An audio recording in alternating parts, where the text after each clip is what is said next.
All right, good morning. No, let's try that again. Good morning. Okay, yes, I feel that one.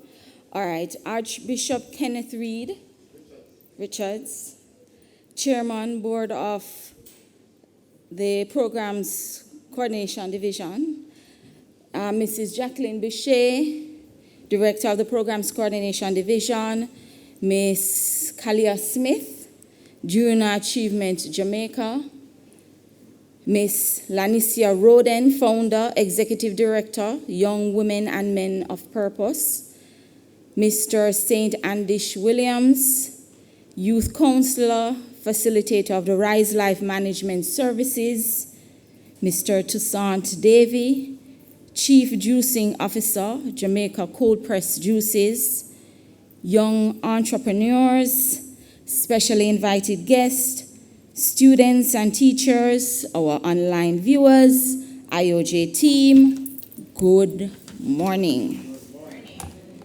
It is an honor and a privilege that I welcome you all to the Institute of Jamaica. From inception, the Institute of Jamaica was regarded as an organization designed to help government in the advancement of culture with a mission to encourage literature, science, and art since 1879.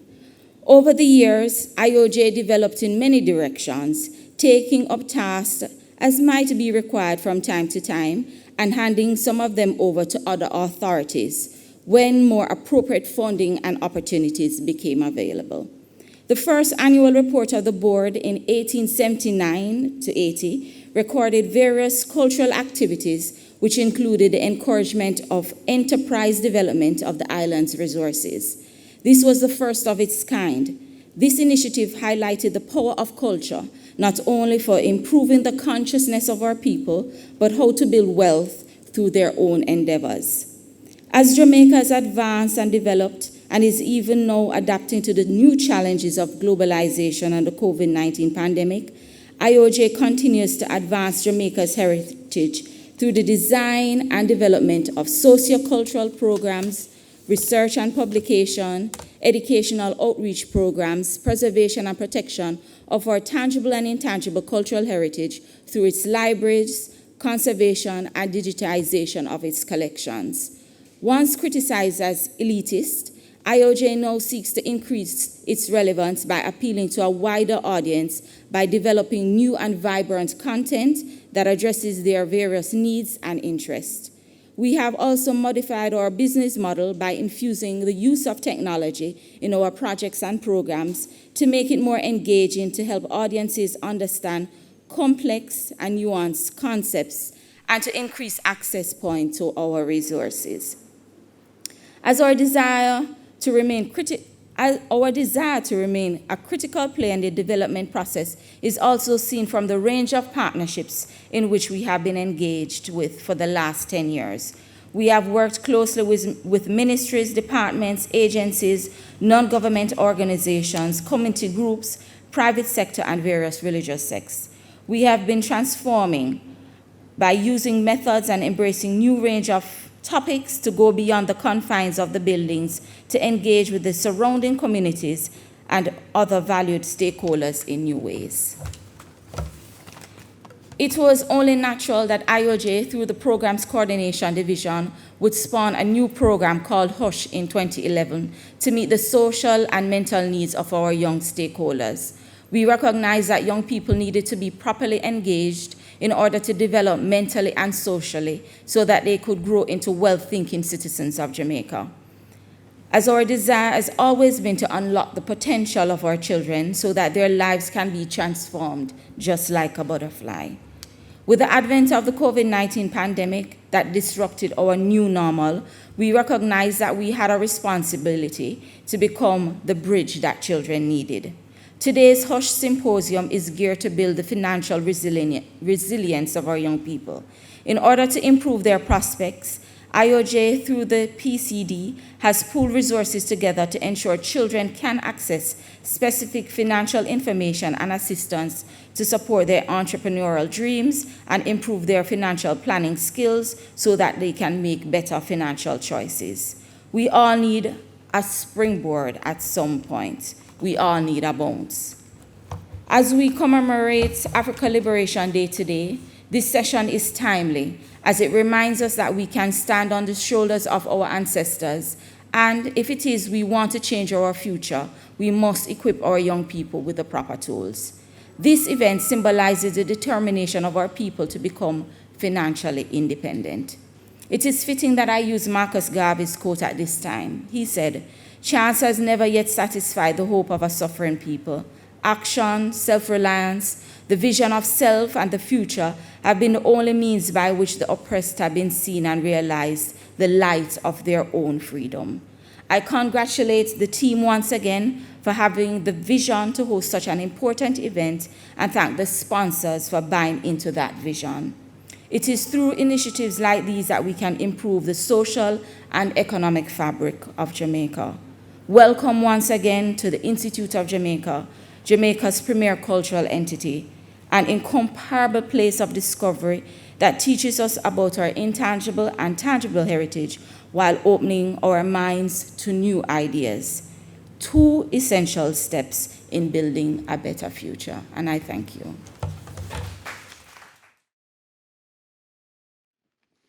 Thank you so much, Mrs. Nicole Patrick Shaw, the Deputy Director here at IOJ, for making us so welcome. So, as I said before, I want interaction. I know gentlemen, you came in just a little late, but no worries. You have an opportunity to buy in. We will be asking questions. So I definitely need you to respond. And of course, it's not just for me to ask questions. We want you to be able to pose your questions to the presenters. And of course, when you go outside, to interact with the persons at the booth. So now we're going to have a presentation by none other than Mr. St. Andish Williams. He's a youth counselor and facilitator at Rise Life Management Services. So ladies and gentlemen, boys and girls, please make him feel welcome. Give him a round of applause as he makes his presentation. Okay, so I'm hoping that at the end of the day, these questions will be answered. And the first question is, what is gambling? The second question is underage gambling harmful or harmless, and why? Third question, at what age is it legal to gamble in Jamaica? And next question, do you seal elastics, jacks, marbles, and other school games for money and other items of value as gambling?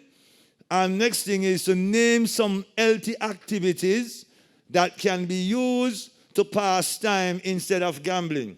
So what I'm going to do, I'm going to be offering some prizes. So I'm going to ask someone to focus on the first question, someone focus on the second question, third question, and so on. Stick with them. I have prizes, and prizes that teenagers love.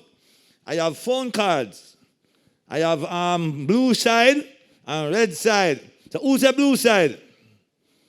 Who's the blue side? Flo, who's the red side? So it's all blue side. So red side. Okay. Roll the presentation. I need someone to time me also, 10 minutes. And we'll have 3 minutes of fun. Next slide. Okay, so first of all, we need to define what gambling is. So many of us, we don't have a clear definition of gambling. So as a result, we are misled, and we may have our children involved in gambling activities, and we don't know. So many people believe that gambling is only involved once money is in play. And this is not so. There are other things that gambling involves. So let's look at this now. So gambling refers to an act whereby individuals risk money, property, or something else of value in an activity that requires little skill and or as on an uncertain outcome. Now, young folks, just know that we want something that is certain in our lives. Nobody wants uncertainty. Yes, there are some uncertainties we can't escape.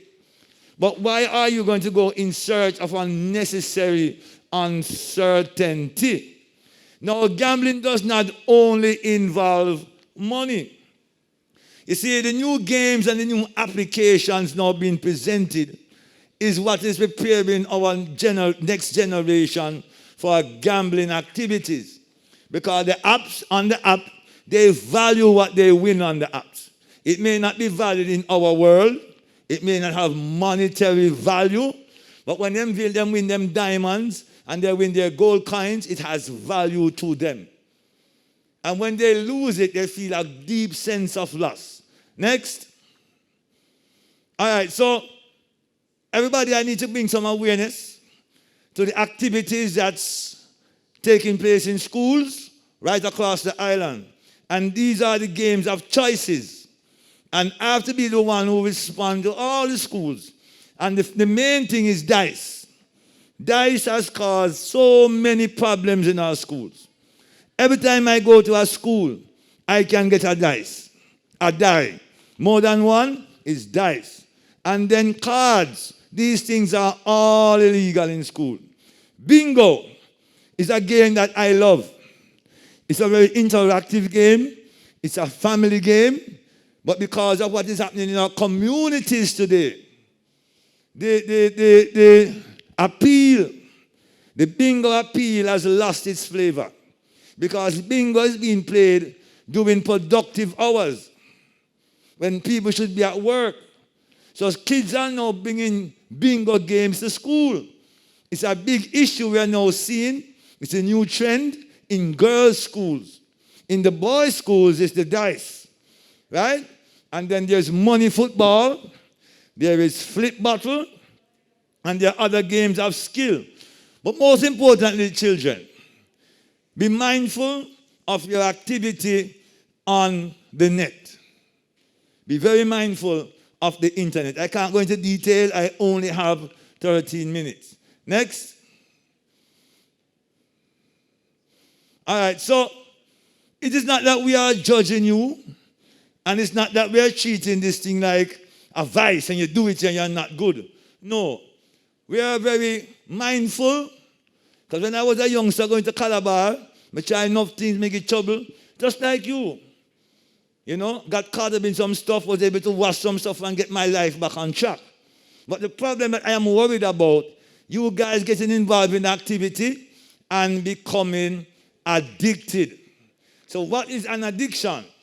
It's a state of being enslaved to a habit or a practice or to something that is psychologically or physically habit forming. Let me say this to you.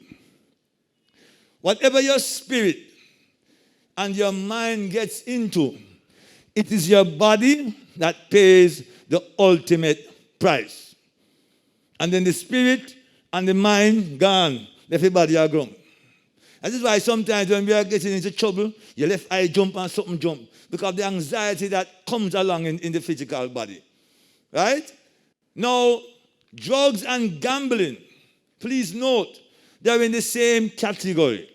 Both impacts on the brain in the same manner. Next. All right, so why big people can gamble and big people can have fun and we can't have fun and eat that thing that, no, who agree with me?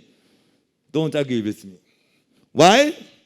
Because your brain is not yet fully developed. Now, if we are to teach physical development, I don't think we are teaching it the right way. But physical development is very important for you to note. Because physically, the last part of any human being to develop is your brain. A particular part of your brain, and it's called your frontal lobe or your prefrontal cortex. And let me tell you folks, this area of your brain, when underdeveloped, don't handle some things very well. Like losing, even winning. Making decisions and so on. All right, next. So, what are the consequences? Increased delinquency and criminal behavior. And sometimes, you know, we become criminals without knowing. So easily you can be victimized. Somebody might rob you, cheat you, and you feel unjustly You felt like you were dealt with in unjustly, and you say, yo, me not take no disrespect. And then you become a criminal. Because the man them thief in the gambling. So you have to guard against this. Two wrongs don't make a right. Then there is disruption of family and peer relationships. All your good friends don't want to hang out with you no more. I just be a waste man now and par with you. Right? Problem gambling can also negatively affect your overall school performance and your work activities. In other words, if I come to school this morning, I have $1,000. And before breaks time, I lose $600. And I only have $400 left. It takes $200 to travel back home. When lunchtime comes, can I focus? Why can't I focus? Somebody tell me. Can I lose my money, my youth? And everybody like them nice party. Have you ever been on a bus when somebody come on with a party? You know how wicked that is? Somebody lose your money, and the man will win your money and it's a hot party.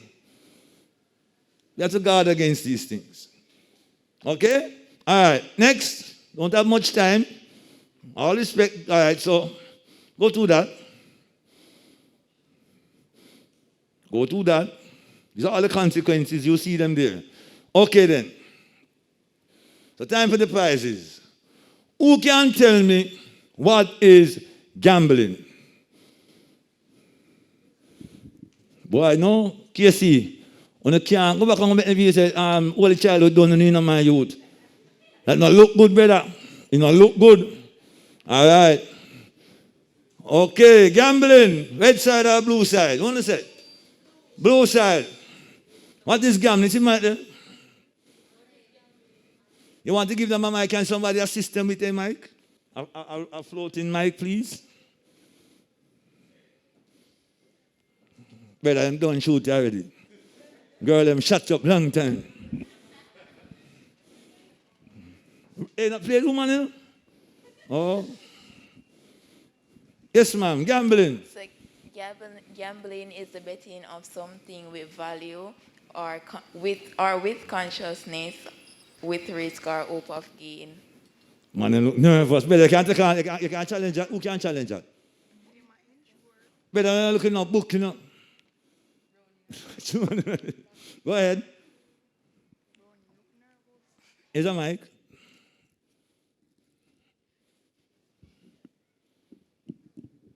Right, so keep the mic here with you guys. Yeah, man. No, from the book, man. No, from your head, man. Better what that? Quickly. Morning. Morning, sir. Gambling is the act of betting property, things of value, to win. I guess. To win. Yeah, to win money or something. Judges. What is it?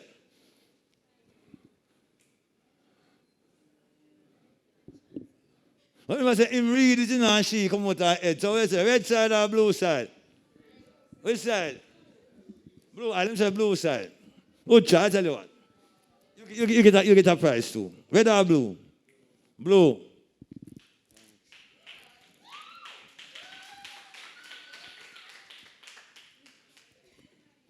All right, so we have one blue side left. Next question. At what age is it legal to gamble in Jamaica? Quick.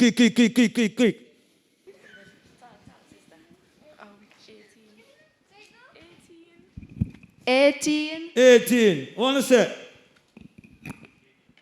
Who agree? You are correct. 18. Blue side? Red. Red side. Yay. All right, running, moving fast. Is gambling a good way to earn money and save up in a life? No, this is opinionated. Man, you have no opinion. I want some strong opinion, brother. I respect. And remember, this May month is about you guys having a voice.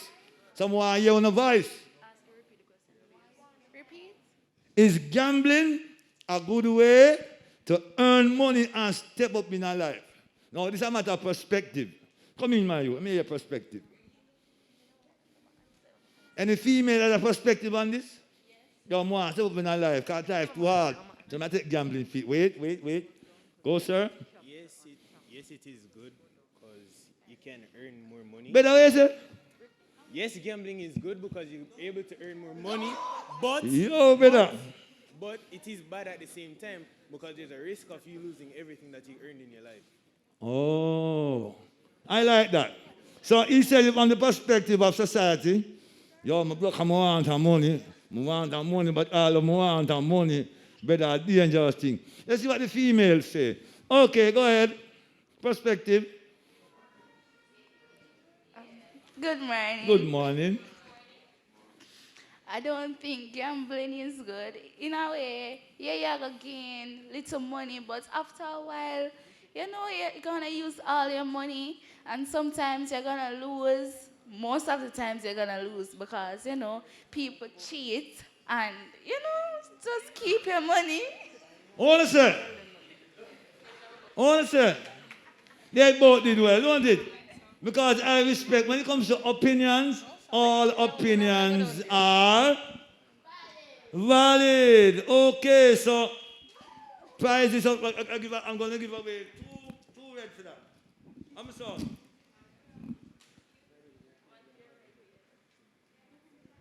Okay.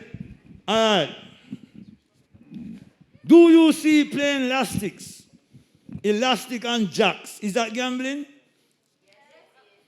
Why is it?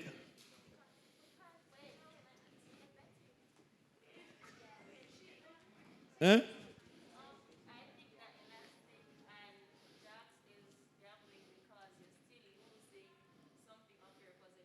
Whoa, it's something of value, though. No, sir. No, sir. The only child would think this. No, better. All right, so we have, okay, all right. All right, so name some other healthy activities that we can use instead of gambling. No. Give up my car. Exercise. Find, better on team on them. Eh? Football. What else?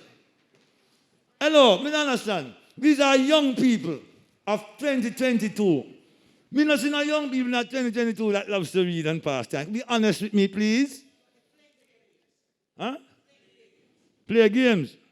But that kind of dangerous, you gotta be careful of the games you play. Video games. So watch me now. What about like fun activities like dancing and music? But here I go on now. I'm going to leave you with this. You have to also be mindful of what our alternatives are.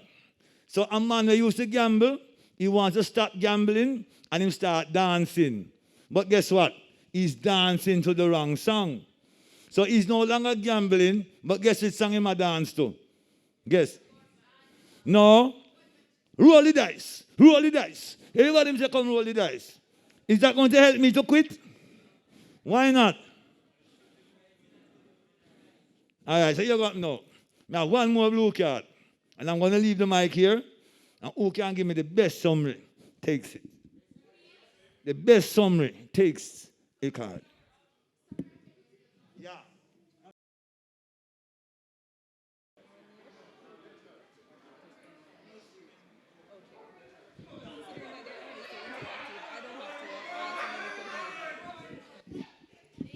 Pie. Is it? Gentlemen. But we no. Wait. You want to give our females equal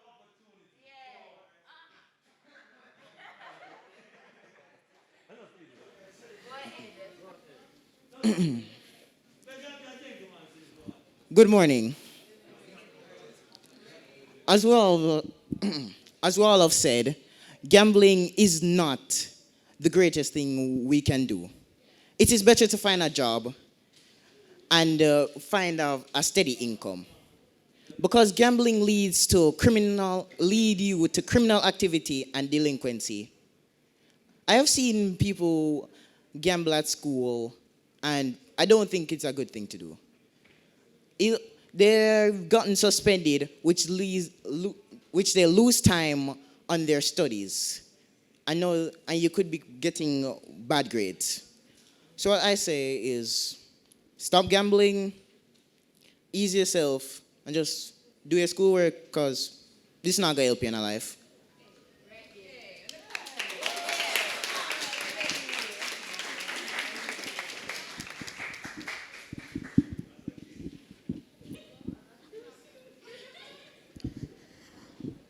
A pleasant morning again, everyone. So, good morning. So, today's lesson was mainly to raise an awareness of gambling. Yes, gambling may have its positive and it may have its disadvantages as well. The positive is that it would help you to earn money in a fast way, but at the same time, we want to look at the long-lasting effect and how detrimental it can be on an individual. So gambling can be defined as an engagement which involves the high potential risk of an individual losing their property. It often involves money and it has an uncertain outcome. So as said previously, why would you take that risk of uncertainty? We would not want that. We would not want that risk of uncertainty. While gambling can help you to earn money quickly, we want to have something that is more productive, something that might not affect you psychologically, physically, or mentally. And gambling is closely affiliated with addiction, and we know that in a society like this, in our modern society, we find our young individuals, they're really addicted to drugs and stuff like that, and we want to eradicate that effect on them. And that is what gambling do. You might attempt gambling and find that it's fun at once, but as you get older, you start to become obsessive, and we'll find that most of our individuals, even in school, the obsession, the addiction is constantly perpetuated if they still engage in activities like this. So.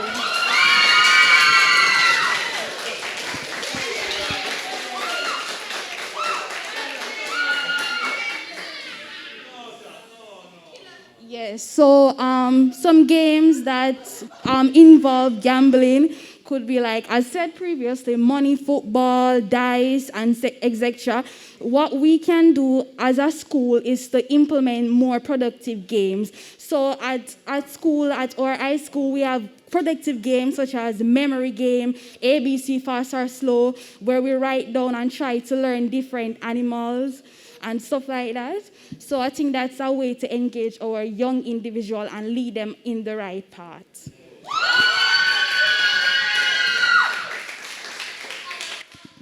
Voila. And I'm happy. And I'm happy that our gentlemen have learned this lesson very early in their lives.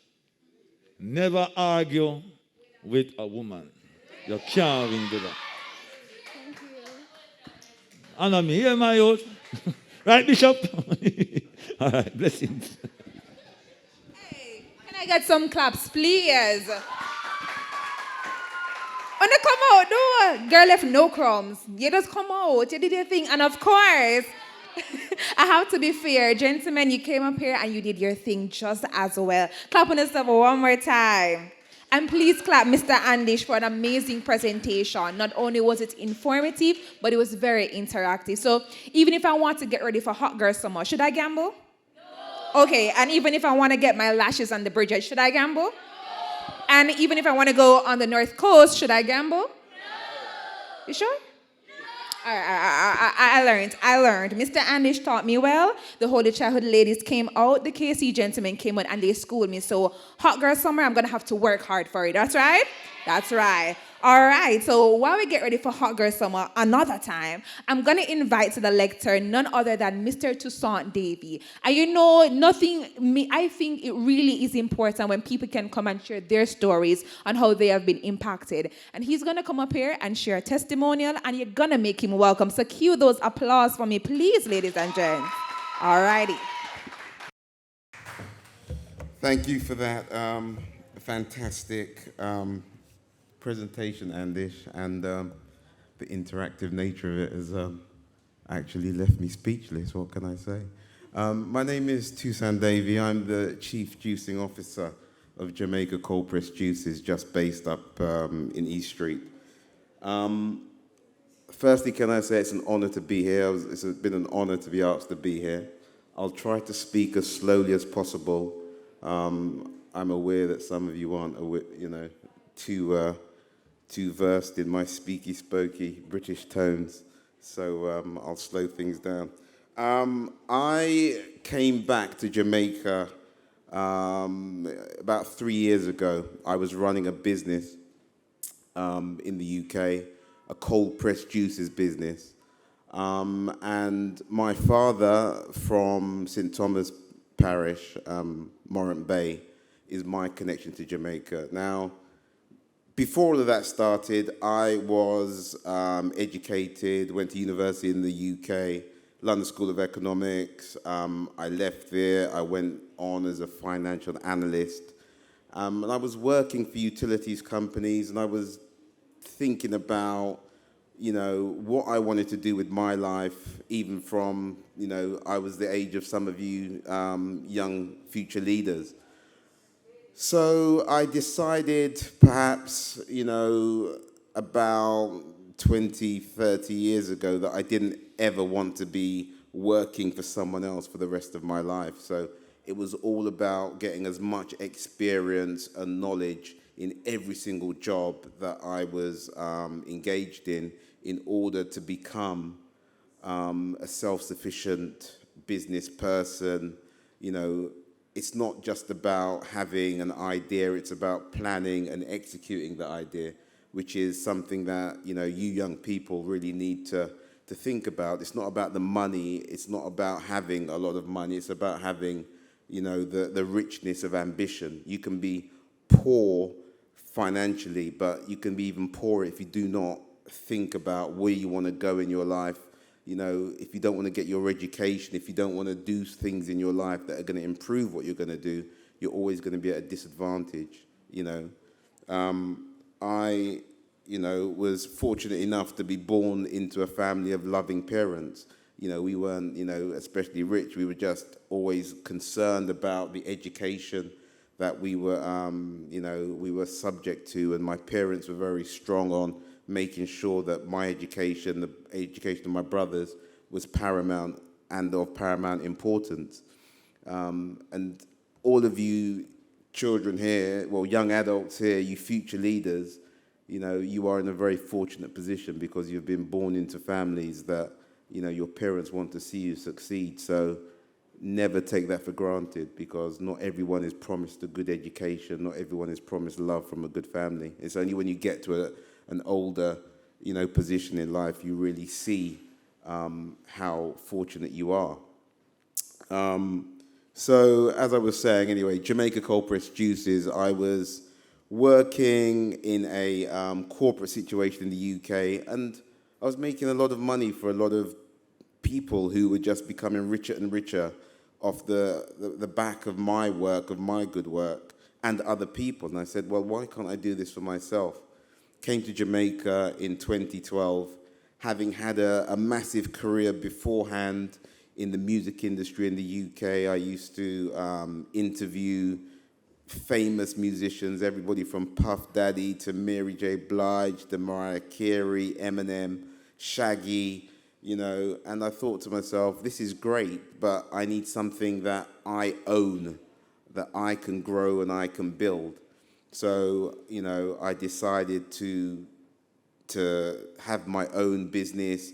I decided, what can I do that I love about Jamaica that, gives me the opportunity to promote Jamaica to the world and really, tells the world the story of Jamaica. I started with selling Jamaica Blue Mountain coffee. However, I decided that the finances that were required to grow that business were beyond my reach. So I looked around and I said, sugarcane. What's wrong with making juice out of something that is so voluminous in this country? Why can't I do something with it? Because I saw that other people were doing it, but they weren't doing it at the level or the quality and the volume that I thought it could be done at. So I decided to start a cold press juicing business. And all cold pressing is, it just means that you have a juice or you have a beverage which you're getting the produce, for instance, a mango or in this case sugarcane juice. You're squeezing that juice out of the product in order to get the liquid, but you're not heating up that liquid. You're just making sure that it stays at a stable temperature, so it doesn't degrade the vitamins and the minerals in that juice. So I started doing that. Found a place up the road, and then slowly but surely I started expanding the business. So where are we now? We are nominally in high-low and progressive across the island. We're just about to relaunch there. We do loads of other events. So, for instance, this weekend I was at Kanoku, which is in Priory in St. Anne's, selling the juice in various blends and various flavors, telling people about, the wellness that Jamaica promotes. What people in Jamaica don't fully appreciate is that when you go outside of Jamaica, everybody loves Jamaica. Everything is sold at a premium. So if you've got something for $1,000 here, you go to the UK, you go to Canada, you go to the US, you can put a 0 on it. So all I will say to you young entrepreneurs, find something where you see a queue, there is an opportunity for a business. You can all be doing the same thing, but there's various means that you can get out and you can meet the world, because the world wants Jamaican produce.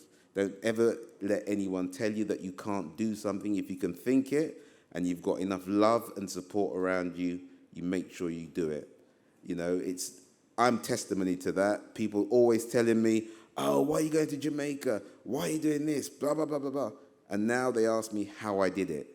The same people that were sitting in an office, how did you do it? I just worked and I applied myself. There's a very famous saying, and it says that, we often overestimate what we can do in 1 year, but we underestimate what we can do in 10. I started my business in 2012.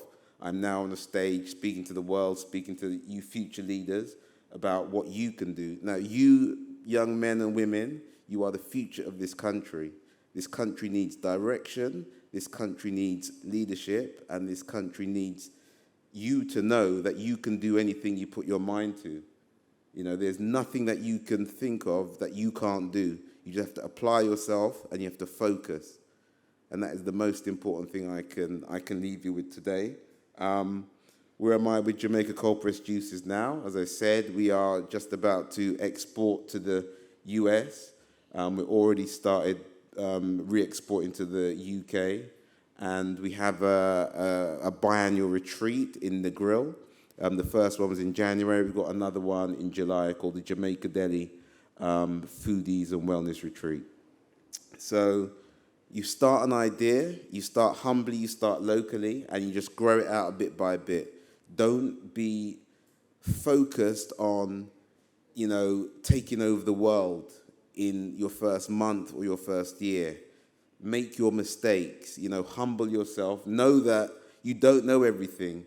Get your finances right, get your business plan right, hustle legally, Don't do anything that you're going to be continually looking over your shoulder and thinking, I don't know who's looking at me. Someone owes me this, someone owes me that. It's hard, but it's worth it. And all I can leave you with is, the fact that if I can do it, any one of you guys and girls can do it. And as I said, you are the future leaders of this country. Be positive in everything that you do. Love your parents and love God. Amen. Please, please, please keep the applause going, ladies and gentlemen. Oh, my God. I sat there and I just felt like I wanted to cry. Your life in a shambles, and then does Mr. David just come and just shake you up. On the clap for me, man, please. On the clap, man. That was truly inspiring. I want to thank you so much. And I think one of the things I loved about it was how candid it was. A lot of the times when people come and share testimonials or inspirational stories, it's very highfalutin and grand, but you were able to share with us the real things that go about it, the way we should be humble, the way we should dream big, but of course, be attainable in dreaming big because we can't take over the world in our first step. And of course, just moving with love and support and ambition. So thank you so much, Mr. Davey. Thank you so much, boys and girls, for listening. And do we have any questions just before we move on to the next item? If you want to ask any questions, any budding entrepreneurs in here, and perhaps you want to just ask Mr. Davey how he did his thing. All right. All right, no problem. Perhaps afterwards, if the question comes to you, you can just talk to him outside. And if you have any questions in the Zoom chat, please don't be afraid. Type them in. We'll read them aloud. And please let us know where you're coming from. We have Kingston College here. We have Holy Child High School. So if we have a Woolworth, if we have a Calabar, wherever you are, please let us know in the Zoom. Oh, yes, we have Calabar because Mr. Anish is from Calabar. Awesome, awesome, awesome. So ladies and gents, we're making our way throughout the program. And now I'm going to ask that we cue your attention to the screen as we'll now see an advertisement from Jamaica National. Big futures start small. Step-by-step savings can take you a far way. Open a JN Bank Easy Save account with $200 and open a world of savings for every stage of life. Save for short-term goals, buy school-related items, or just develop a good savings habit. Plus, real rewards. Smart start easily with a JN Bank Easy Save account today. Alrighty, and that was from Jamaica National. No, wait, we must say everybody a go. Photo up. Can you make it quickly, please? Because we do have another presentation, and I want everyone to be in here when that time comes. All right, I see some other persons making their way in. Let's make it quickly, please. Alrighty. So while they're getting their photo up, we're going to go now to the next part of our program, and we will be hearing from our young entrepreneurs, Shayna, Alexis, Coley, and from Bell Essentials. I'm going to ask that we also cue our attention to the screen because we're going to look at some interviews on TVJ Smile Jamaica. Just ask Shanna Alexis. She started dabbling in entrepreneurship when she was only 5 years old. Fast forward 5 years later, almost 6, right? She handles her own soap-making business. Good morning, ma'am. Good morning. Well, you look absolutely beautiful and very perky in the morning. Okay. When did you decide that you were going to just start making your own money? When I heard about Moreland's camp, I said I wanted to go, but it was for a lot of money, and my parents said they're not paying for it. I know your mommy, she would say that. So I decided to make my own business and make my own money to pay for camp. Okay, but didn't your parents have to give you money to start the business? Or they asked you to give them back?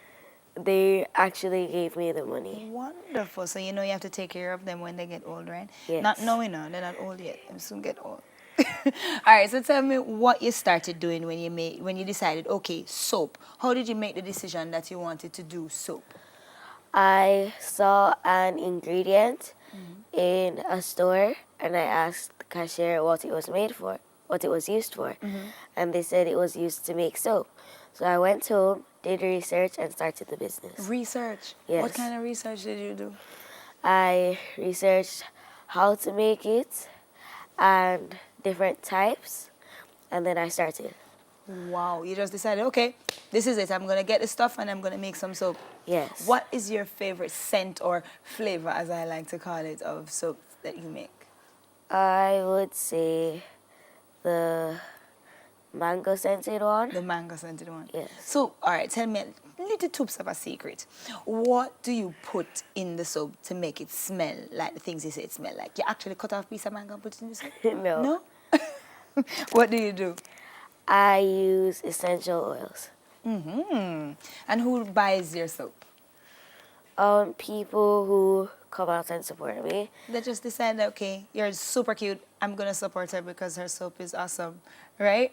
Okay, so tell me a little bit about the ones that you brought for us to take a look at. This one smells very yummy. What's that? This is cloves and cocoa. Cloves and cocoa? Yes. What a mix. I've never heard anybody use that in soap before. Why did you do that one? Because I read that I actually got cocoa from my mother's friend who went to Guyana. So I asked mommy if it was safe to put in there, and then I mixed it in there And and it made just it. came out awesome because this Yes. smells yummy. I smelled it and I was like, oh yes, smells like food. And I noticed that you have very different molds that you use. So even though you have them nicely packaged and in plastic with wonderful wrappers, you also have some decorative ones. So it's the same scent, Yes. but you just decided to use a different way to package it. Yes. So do kids like these more? Yes. What was this one about? So my mother's friend had a baby shower, and she asked if I could make some soaps as favors, and I said yes, but it was obviously for a price. They say you don't do free work. No. So, okay, how much would you charge if I wanted to get favors for a birthday party? It depends on how many you want and what you want put in there. Okay, so you charge based on ingredients and amount? Yes. Wonderful. You look like you're going to be very rich. Mommy, keep the money. You want mommy to keep the money? No. No. So who will manage the money until you can manage it? Me? Well, there you go. She don't need anybody to manage her money. How would you get other young people like yourself to make money like you? What would you tell them? I would tell them, if you want to get money to start something, don't ask your parents, don't beg your parents. Just ask them if you could start a business and make your money. Make your own money. Yes. Last question. Did you get enough money to go to Morelands? Yes, I did. Woo! Yay! And I know you're young and awesome and hip, so you have Instagram pages on all of these wonderful things, Yes. right? Okay, tell us the handle so we can find you. So the contact number is 876-441-4074. And on Instagram, it's Bell Essentials by Shanna. And on Facebook, it's Bell Essentials by Shanna. Well, there you go. She's got more money than me, and she's only 11. Thank you so much for coming, Madame Carly, founder of Bell Essentials, Shanna Alexis Carly. All right. So that was just an interview on TVJ Smile Jamaica, and we're going to have another one from Jamani Tomlin, and his store is 876 Rug Dealer. So please cue your attention to the screen. He's 12 years old, but he's already on his way to becoming a business mogul. In studio with us is founder of 876 Rug. He's the rug maker, and he's Jamani Tomlin. Morning, Jamani. Welcome to Smile Jamaica. How are you? I'm okay. Thank you for having me. It is our pleasure. It is great. Well, my mother is an entrepreneur, and at the time I was really young, and she would be taking me to her establishment, and I would watch how she would do things, and I looked up to her, so I wanted to start my own business too. So I would start saving up my lunch money, and I was saying to myself, I'm going to start my business. So I would save up my lunch money. But soon the pandemic came and they had to shut down the schools. So They had no lunch money to save up. yeah, no more lunch money. So why the maths now? Why you decided to do maths? Because it's not very common in Jamaica. Not many people do maths, and I want to do something that's unique. Right. But you were telling me, that one says wipe your foot, but you were telling me that people ordered this on the mat. So this is not what you put on the mat. No, people order these because they're customizable. Okay.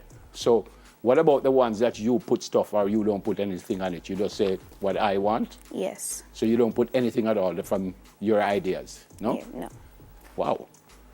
They're beautiful. How much do you sell them for? 9,000. 9,000? Yes. And do you have a lot of customers? A lot of customers. What is a lot? 10, 20, 100, 200? About 500 maybe. You have 500 customers? Yes.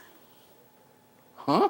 Yes. That's brilliant. And you have enough mats for all these people? Yes, I have enough mats for all these people. And you have them now? Yes, I have them now. Okay, so how do you sell them? From your home, or do you put them in a store? What do you do? I sell them from my home. Like, we get calls from people, they tell us what they want on it, and if they would want a planter box, because it can come with the planter box as well. This is a planter box right here. Yes, this is a planter box. So this is part of your business too? Yes. Wow. So how difficult it is going to be for you to be at school and to do this, or it's not difficult? It's not that difficult. I just have to be very organized and flexible, you know, have allotted time for everything I do. Whew. Where did that come from? It's just, is mommy and daddy taught you all of this, or did you just understand that this is what I need to do? I just understand this is what I need to do. I've been doing this from a very young age. You are at a very young age. So when did you start? How old did you start? About 5 when I started doing things in a certain order and allotted time, so I wouldn't get mixed up. In a certain order and allotted time. You know that adults like me, not that disciplined to have order and time, so we need to learn from you. Ah, wow. Is there any other kind of business that you want to get into? Yes. What? Tufting. What is tufting, please? You know the little furry bathroom mats you walk into? Yeah. Tufting is basically that. It's basically this cloth, and you use a tufting gun and you put it on this board, and you can make any kind of image you want. You know, that's the first time hearing that. I didn't know that. You just taught me something. Wow. Well, you've taught me many things since you came. So when will you start that business? After I get enough money to buy all the equipment to start it. Who's going to give you the money? My customers. I like it. I like it. So you're not taking anything from mommy and daddy. You're doing your own stuff. No, I need their help once in a while. Once in a while. What do you want to be when you grow up? I want to be a teacher. A teacher? Yes. To teach what? I want to teach different types of subjects. Like? Language arts, social studies, the basics. And you said you're also an athlete. Yes. You're a track star. Yes, I'm a track star. Are you very fast? Yeah, I'm very fast. You're going to run for Jamaica? Yes. One day, one of these days. And then you're going to have school, run for Jamaica, business, and you have time for all of that? Yes, I have time for all of that. What about friends? You have friends that you talk to a lot, or is it just about business? I make time for when I talk to friends and for business. So first it's business first, and then when I'm done with business, then I can talk to my friends and stuff. Okay, all right. Wow, it is so great to meet you. It's so great to meet you. Well, thank you very much. And you're heading back to Montego Bay now? Yes. Is there anybody that you want to say hi to? Yes, I want to say hi to my parents, my Bishop Oliver Coates, Prophet Lovey, Mrs. Powell, my teacher/principal, and to everybody who has contributed towards my vision. Alrighty, there you have it, budding entrepreneurs. I felt so inspired. Did you feel inspired? Yeah, never saw. Did you feel inspired? Lovely. And do we have any budding entrepreneurs in here? Perhaps a business idea, something you've always wanted to do and just wanted to monetize it, maybe never take that first step? All right, don't worry. That's why we have the interactive booths outside, so you can definitely talk and get some more information. And there is an opportunity for you to just, I think, live out your dream and monetize your business and secure the bag. All right, so ladies and gentlemen, and those in the virtual world, get yourself ready because we're going to have a performance called Never Give Up by Captain Icon, and it's going to be a virtual one. So again, turn your attention to the screen. See the invisible, attain the impossible. It's not your sight that gives you vision, but your vision that gives you sight. My name is Captain Icon, let me tell you about myself. I almost gave up on my dreams and put them on a shelf. But then the Lord, He touched me and gave me strength anew. And this is why I'm standing, this is why I'm telling you that I can, I will, never give up, never give in. I can, I will, never give up, never give in. Your vision may be bigger than what others can see. They tell you no, you can't, they see impossibilities. But I am here to tell you the greater one is He who lives inside of you and giving you ability. I can, I will, never give up, never give in. I can, I will,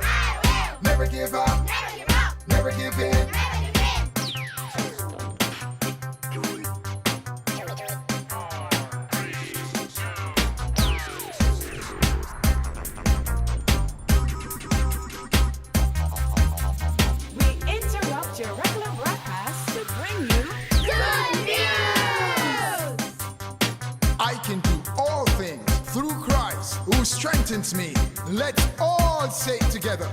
I can do all things through Christ who strengthens me. Amen. I can, I will, never give up, never give in. I can, I will, never give up, never give in.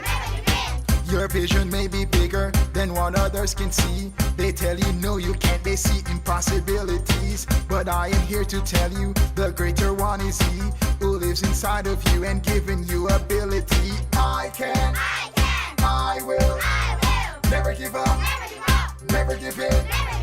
I can, I will, never give up, never give in.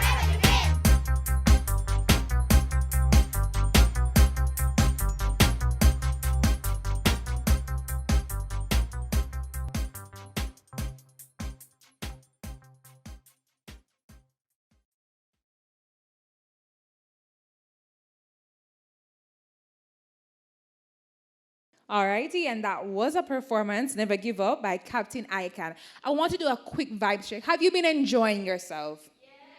Have you been learning? Yes. Have you been winning prizes? Yes. Some of you have been winning prizes, but overall, on a feel good? Yes. On all right? Yes. On a hungry?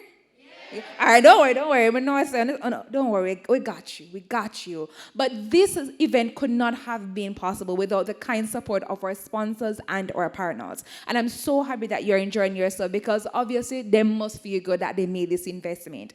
And I want to big up Jamaica National Foundation, the National Baking Company Limited, our partners, Rise Life Management Services, JA Jamaica, the young women and men of purpose, the National Child Month Committee, Jamaica Cold Pressed Juices, and Captain Ican. And I see some more persons coming in, so just make your way, find a seat, get relaxed.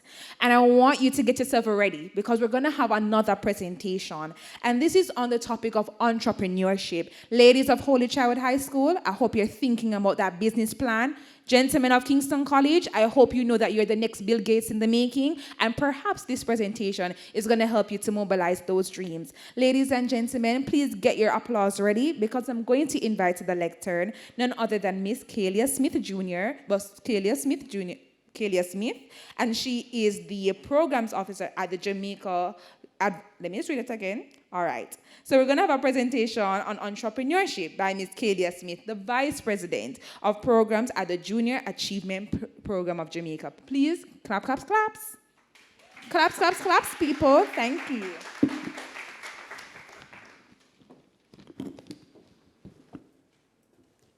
Good morning, everyone. Good morning. I hope you're having a wonderful time. So I am here to speak with you on entrepreneurship.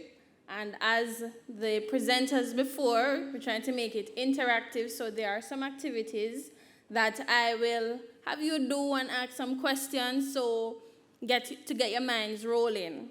Right, so just to share a quick bit about Junior Achievement, we're a non-profit organization and we do program around entrepreneurship, financial literacy, and work readiness. Those are our 3 pillars. So throughout the course of the morning, I will be doing some presentations on those 3 areas. So I'm going to start off with the first one, which is around entrepreneurship. So if we could skip a few slides down to the entrepreneurship section. So who can tell me what is entrepreneurship? Who is an entrepreneur? What is entrepreneurship? Yes.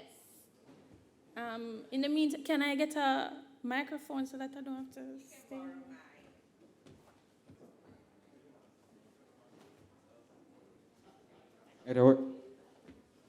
Yes, go ahead now. So, what is entrepreneurship, or who is an entrepreneur? Good morning. Morning. An entrepreneur is someone who gains capital to start their own business. Yes, you're on the right track. Any other elements that's included in entrepreneurship? So one of the important one is you have to gain capital. What else is included? You have to take risk. Take risk, yes. Yeah, man, you can have them help you.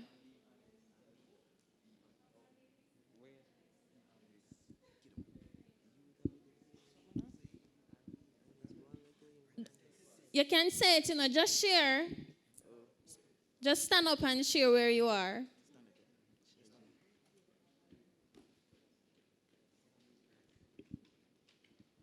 You have to be honest. Yes, you have to be honest.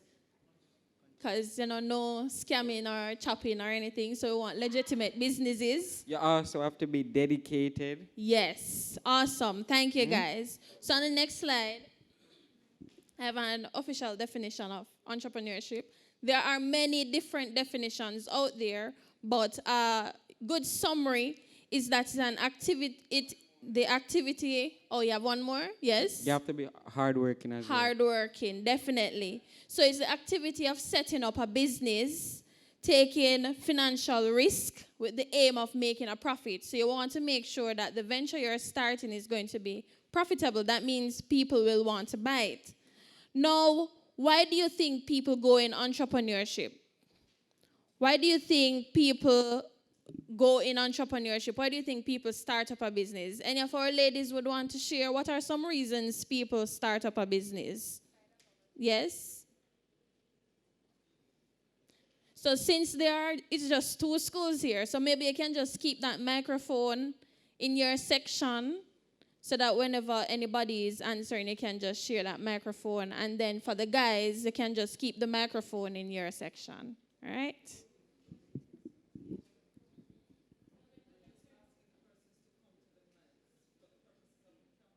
Oh, okay. Okay. All right, so they're saying to come to the front with the mic for the purpose of the camera. So, all right. So, what are some of the reasons people go in entrepreneurship? So, come along. Yeah. So, we're going from her first, and then we'll take your answer. Go to ahead. better their lives and make money. Exactly. Very good. Make money, better their lives. Yes. So for majority of the cases, being an entrepreneur will equal to being self-employed. So not all persons like to actually work for persons. They like the self-independent. So they like to become self-employed, and it's a way of earning an honest income. It's a way to earn a profit. Awesome. Yes. Not everybody wants to work for somebody else. So that's correct. Yes. As the girl says, they want to make money and to work for themselves, but some entrepreneur create business to give to give people jobs. Okay, so you're creating jobs. Right. Yes, very good. No man, they can stay there. All right, so 2 of the main categories or reasons for entrepreneurship is the social impact, meaning there is a problem you're solving. Whatever business idea you're coming up with, it's not something that's abstract or something that people will not benefit from. So there's the social impact. And then as you also said, there's an economic impact because you're making money, you're providing a good or service, you're creating more jobs. So you're creating jobs for yourself, and you're also creating jobs for people who will be working for you. So those are 2 of the main reasons for entrepreneurship. Now, one of the big things in entrepreneurship is the fact that you're coming up with a business idea. And in coming up with that business idea, you don't necessarily want to do something that somebody is doing already. You want to be innovative. So innovation is a very important part of entrepreneurship because it is you offering something. It may already exist, but there is something that you are adding to it that will make it different, that will benefit consumers. So on the next slide, I have a list or some images of different products, everyday products that you're already familiar with. And what I want you to do is think of what are some ways that I can innovate these everyday products to offer something new to customers. So if you could go to the next slide. The next one after that.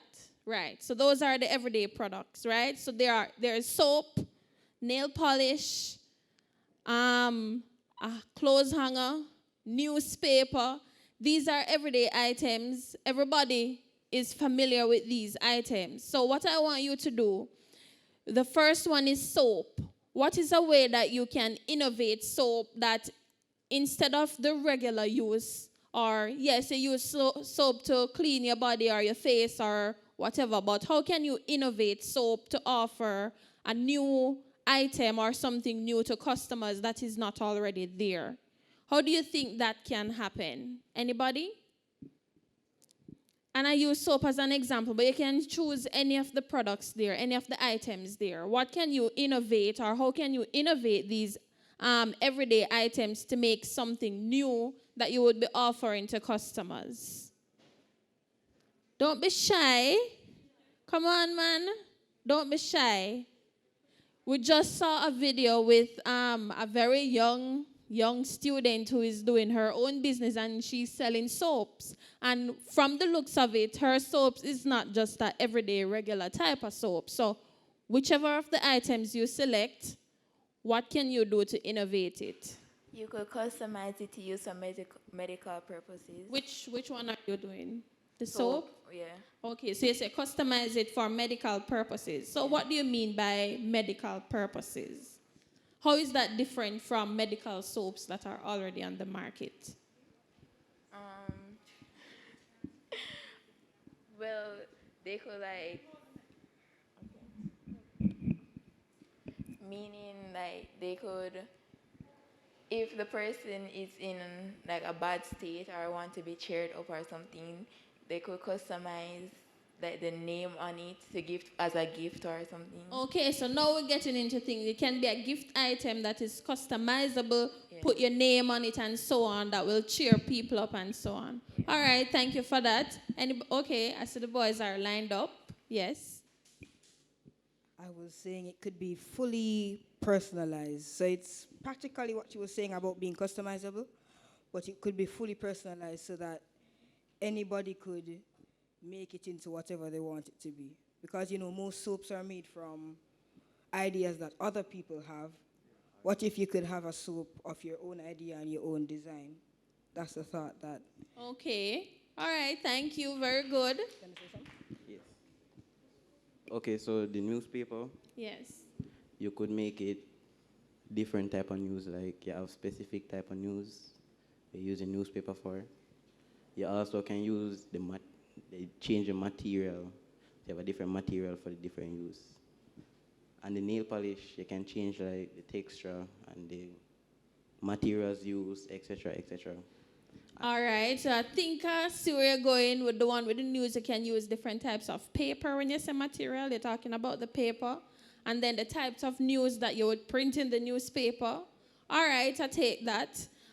So what about if you don't use the newspaper for news any at all, and you use it for something completely different? Well, you can make customizable newspaper, I guess, like for decorations and stuff like that. Okay, so you can use the newspaper to make decorative items. Yes. All right. Yes. And also this soap, like you can have soap, like we have air fresheners. Yes. You can make the soap like one, and they have it like flowers and ornaments and stuff like that. Okay, awesome. Thank you.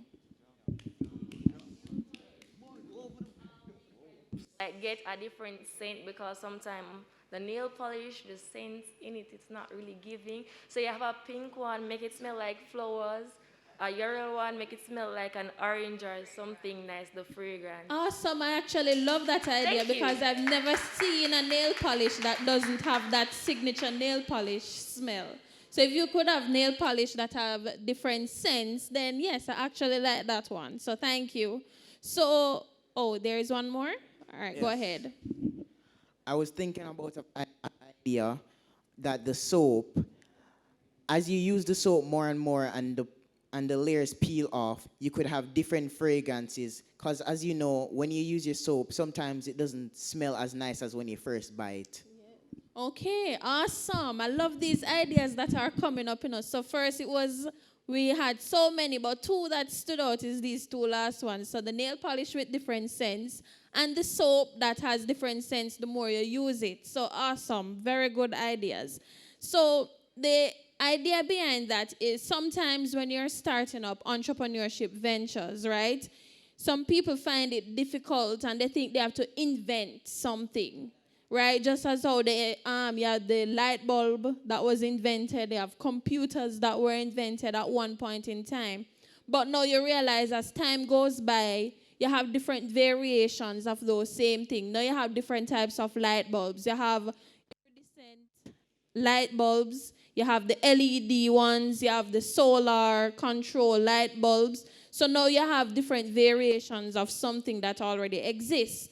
That is innovation. It means that even though something is already in the market, it doesn't mean you can't do it too. It's just that you have to innovate, you have to be creative and ensure that it is something that customers want. It's solving a particular problem that is identified in the market.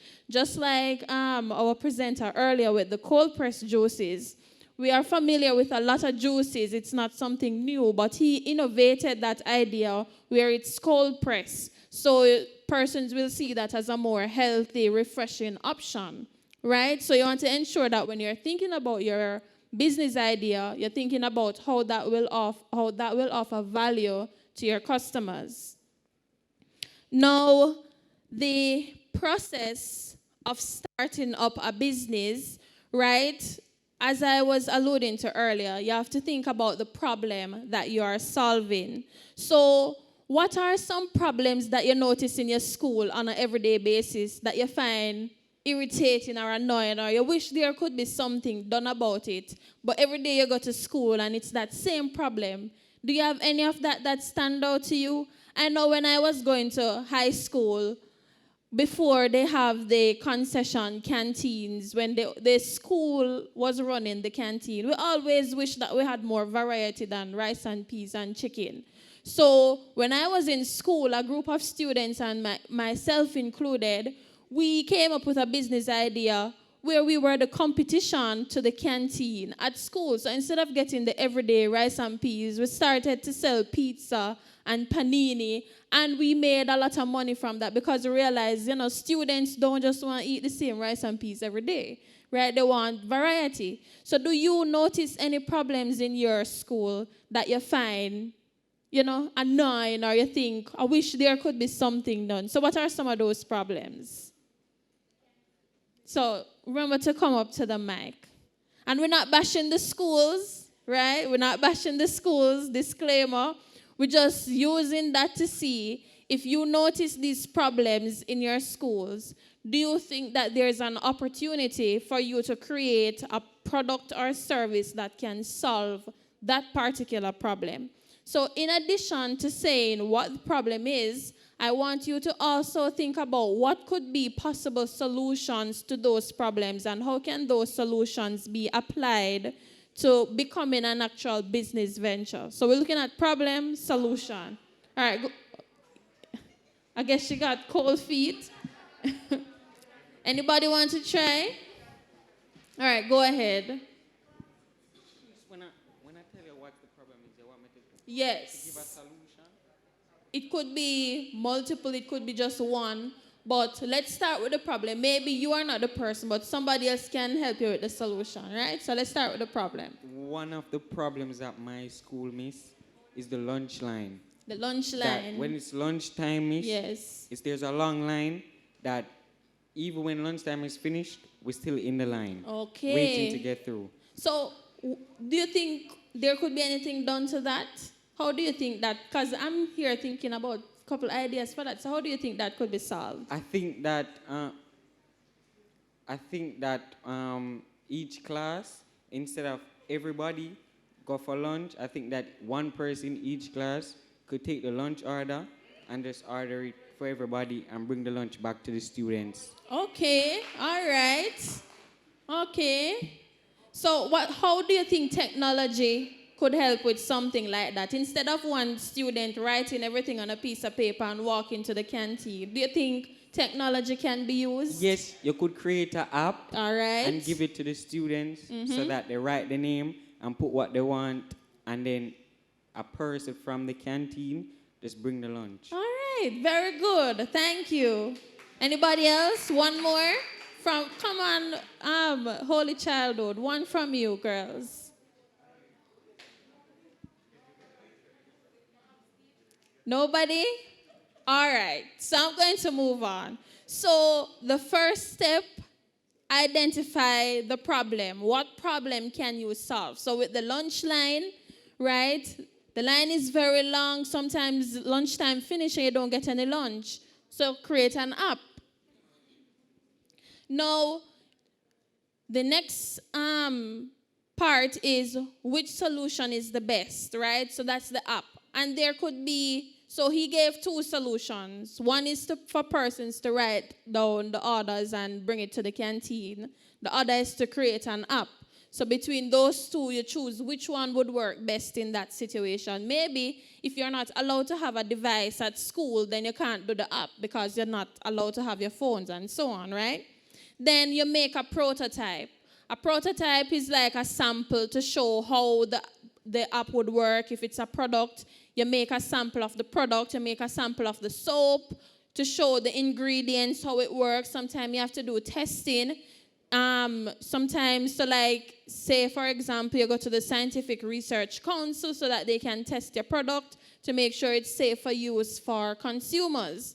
Then you have to do the legwork, right? The legwork is you have to find advisors. Sometimes you need to find the person who will create the app. You have to find the ingredients. You need to find suppliers. You need to develop the product, validate the market, make sure there are people who would want to actually buy your product or your service. And then, of course, you have to find the money, the capital, to be able to start up your business. After you do that, you get your products in place, you start to spread the word. And spreading the word is you start to market, you start to sell your product. And at every point in that business process, you make sure you're evaluating so that you are making the best decisions for your business. And one tool to help you evaluate your business is the business model canvas. Anybody ever heard of the business model canvas? That's on the next slide. Anybody ever heard of the business model canvas? Yes? No? Anybody ever heard of a business plan? So the business plan is a bit more popular, but it's a longer document. The business model canvas is a one-page document that you utilize to evaluate your business and your business idea. It has 9 different sections, or what we call 9 building blocks, right? So there is customer segments. What does that sound like it mean? Your customer segments or your target market. What does that mean? Do you know? Yes? Exactly. So the people who will buy your products, that's your customer segments. Then there are channels. What does that sound like to you? The channels, yes? Yes, so the different mediums used to sell your product, market your product, and so on. Then there's customer relationships. When you hear about relationships, what comes to mind? Right, so how do you connect? How do you stay connected with your customers? How do you make your customers feel like you're hearing them and you're serving them? Yes?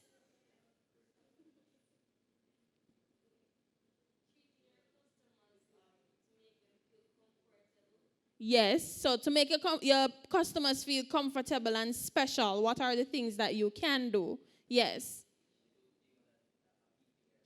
Yes, awesome. Then you have the value proposition, and it's right in the middle of the canvas. Do you know what that means, the value proposition?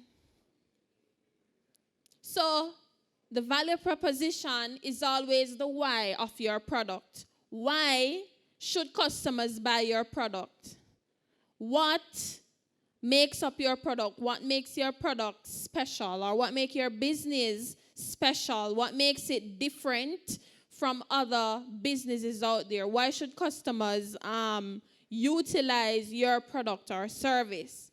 Then there is key activities, right? The key activities are all the things or all the activities that you need to have put in place that will make your business successful. You have key resources. What are resources? Am I losing you? What are resources? Yes? Sorry? Right, so your assets, your resources, you need people, sometimes you need equipment, those things are your resources. And then the two final parts on the business model canvas is the cost structure and the revenue stream. The cost structure is all the money that you plan to spend to start up your business. So what are the important costs that are associated with your business? So you're going to need your capital, and your capital will take care of the machine that you may need. You need to pay for your workers, you need to pay salaries and so on. And the final one is revenue stream, and that's how will money come into your business? How do you plan to make money from your business? So if you're selling soaps, what are the different ways you can make money from selling the soap? So you have the customizable soaps, you're probably distributing to supermarkets or to pharmacies. So that's a revenue stream. You probably have an online platform where people can go on and buy your soap. So those are different ways that you can sell your soaps or make money from your business. So that's the business model canvas. On the final slide, before I'm finished with this section, is the business model canvas for Disney. Everybody know Disney, right? So for Disney, their customer segments include, who do you think watch Disney?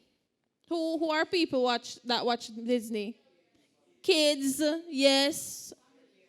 Families, right? So those are their customers. So mass market, because it's something that a lot of people watches. So the Disney Channel, kids, teenagers, families, and so on.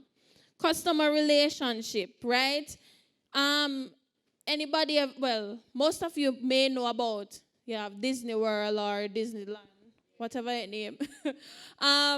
So when you go there, and they are very famous for their characters, right? You have Mickey Mouse.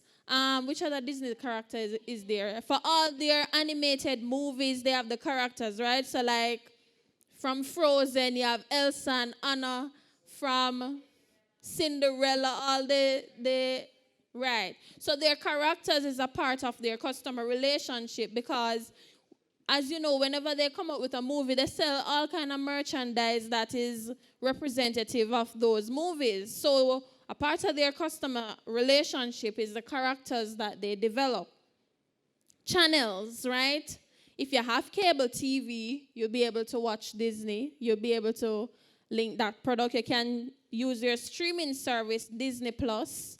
And so, as you can see on it, that is basically using the business model canvas to map out or to give you a big picture of how your business works.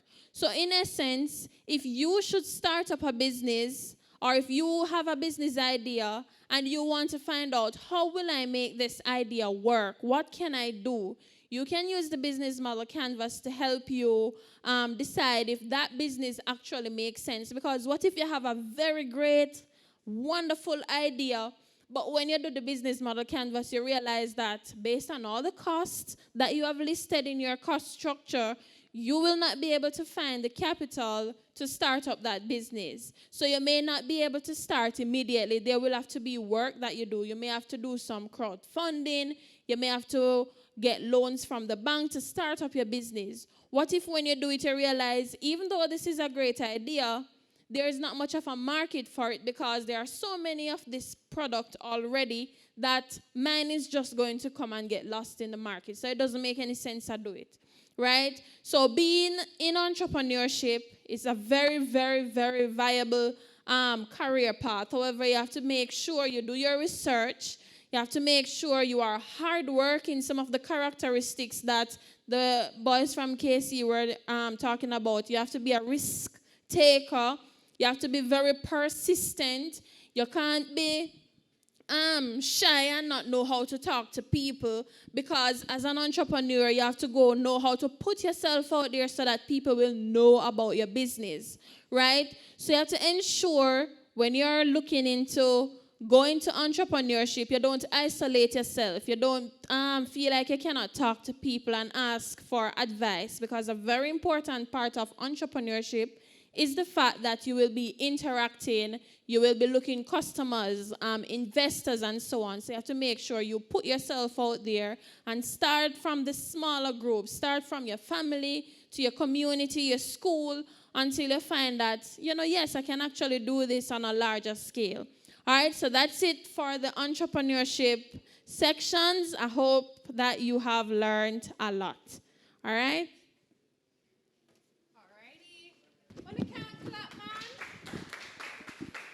Lovely, lovely, lovely. All right, we are going to be seeing her again, so don't worry, because Miss Kalia Smith is gonna have a presentation on financial literacy as well as work readiness. But we're gonna just pause for a little bit because it's time for giveaways. So you've been really attentive, you've been interacting so much, and I think it's only fitting to give away some prizes and surprises.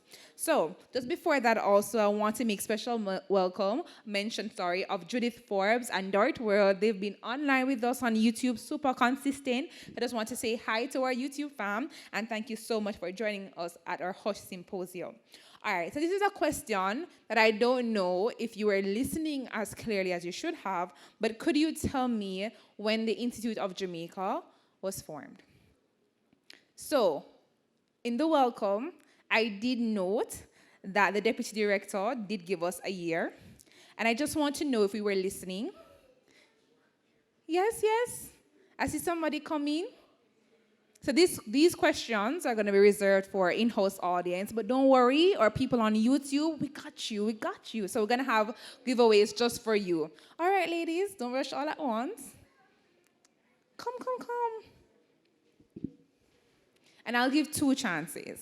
So you can try again should it be that you are incorrect on your first attempt. So I just want to hear. Okay, so good morning. Good morning. So the Institute of Jamaica was born in 1879. On a clapper. And on the first try, you go, sis. I'm proud of you. All right, I'm gonna come down there just a little, and then I'm gonna ensure that I announce your prize and everything. I'm gonna ask one more question. So I'm gonna write it down. Holy Childhood High School. They got their question correct. All right. And here's another question I'm gonna ask. Perhaps in your own words, could you give me 3 attributes that describe an entrepreneur? And I'm going to select this one for the Kingston College gents, just because, ladies, you came up just a while ago, got to be fair. And I'm going to ask our gents over there to share with us. I'm not going to lie, you bad. You attentive from morning. I'm going to clap him. Yeah. But he has been consistent, and he has always been answering questions, and I love that about you. So go ahead and ask and answer the question. Can you repeat the question, please? So I want you to give me at least 3 attributes that describe an entrepreneur. They have to be risk takers. Mm-hmm. They have to be dedicated. Mm-hmm. They have to be hardworking or honest. 4. No crumbs. And they have to have good work ethics too. Yes. We can just done the show now. Him win. In the zone lecture, big up here. Only clap him again. Congratulations. Alrighty. So that was just 2 questions we asked us a while ago, but I'm going to come back with more prizes and surprises, but cue your attention to the screen because we want to hear from Jamaica National because they got something to tell us. So, JN, over to you. Big futures start small. Step-by-step savings can take you a far way. Open a JN Bank Easy Save account with $200 and open a world of savings for every stage of life. Save for short-term goals, buy school-related items, or just develop a good savings habit. Plus, real rewards. Smart start easily with a JN Bank Easy Save account today.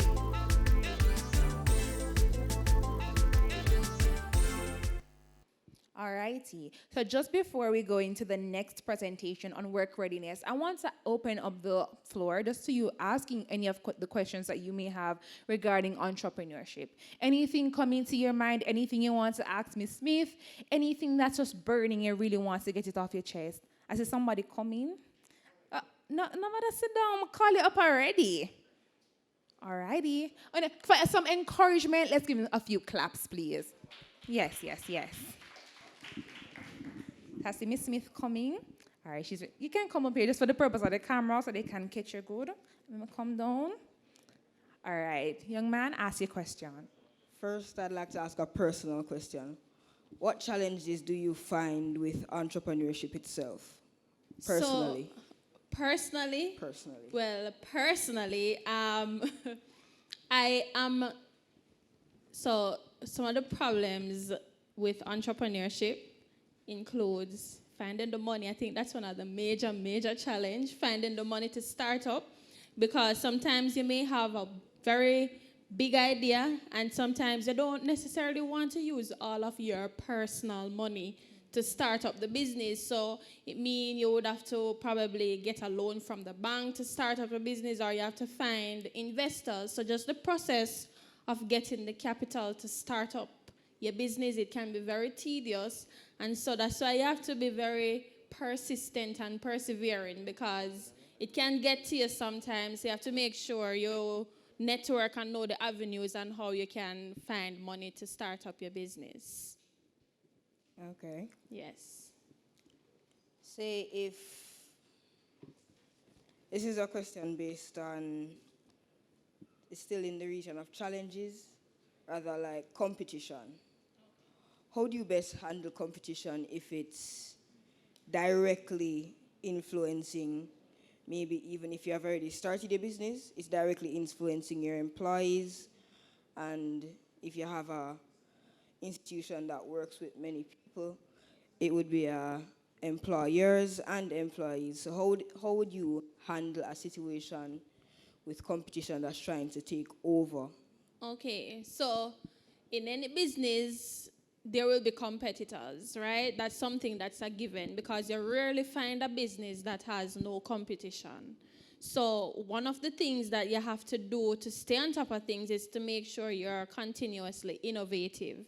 Make sure there is something about your business that makes it stand out. You also have to be mindful of customer service, because if people or customers come into your business and they are not feeling special, or the service that they receive from you is mediocre, then they're not going to want to come back. And so that's going to make your business weaken, and it means that it's going to be an opportunity for other businesses to shine over your business. So you have to make sure that you continue to innovate, and you have to make sure that your customer service is on point.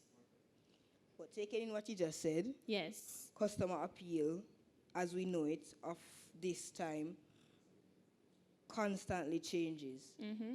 So you'd have to keep changing and changing to match up. Yes. Or you'd have to be really good at it to keep a steady flow of income for your business. So it's both, right?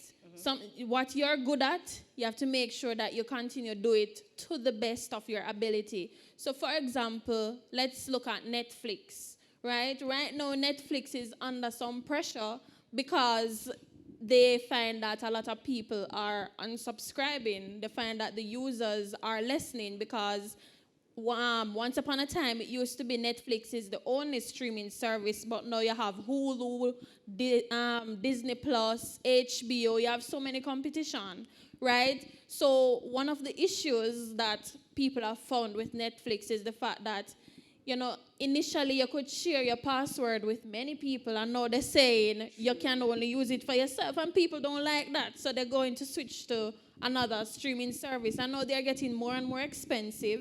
And now they're saying they're going to introduce ads, which people not going to like that either, because if you want to watch ads, you go and watch cable, right? So something unique about them was the fact that you could watch a movie straight through with no interruption. So you have to be very good. You have to change with the time, because you cannot be constant in how things are, because customers change. So it's both of those things that you have to be mindful of. Yes? Thanks. All right. So you can come around with your question.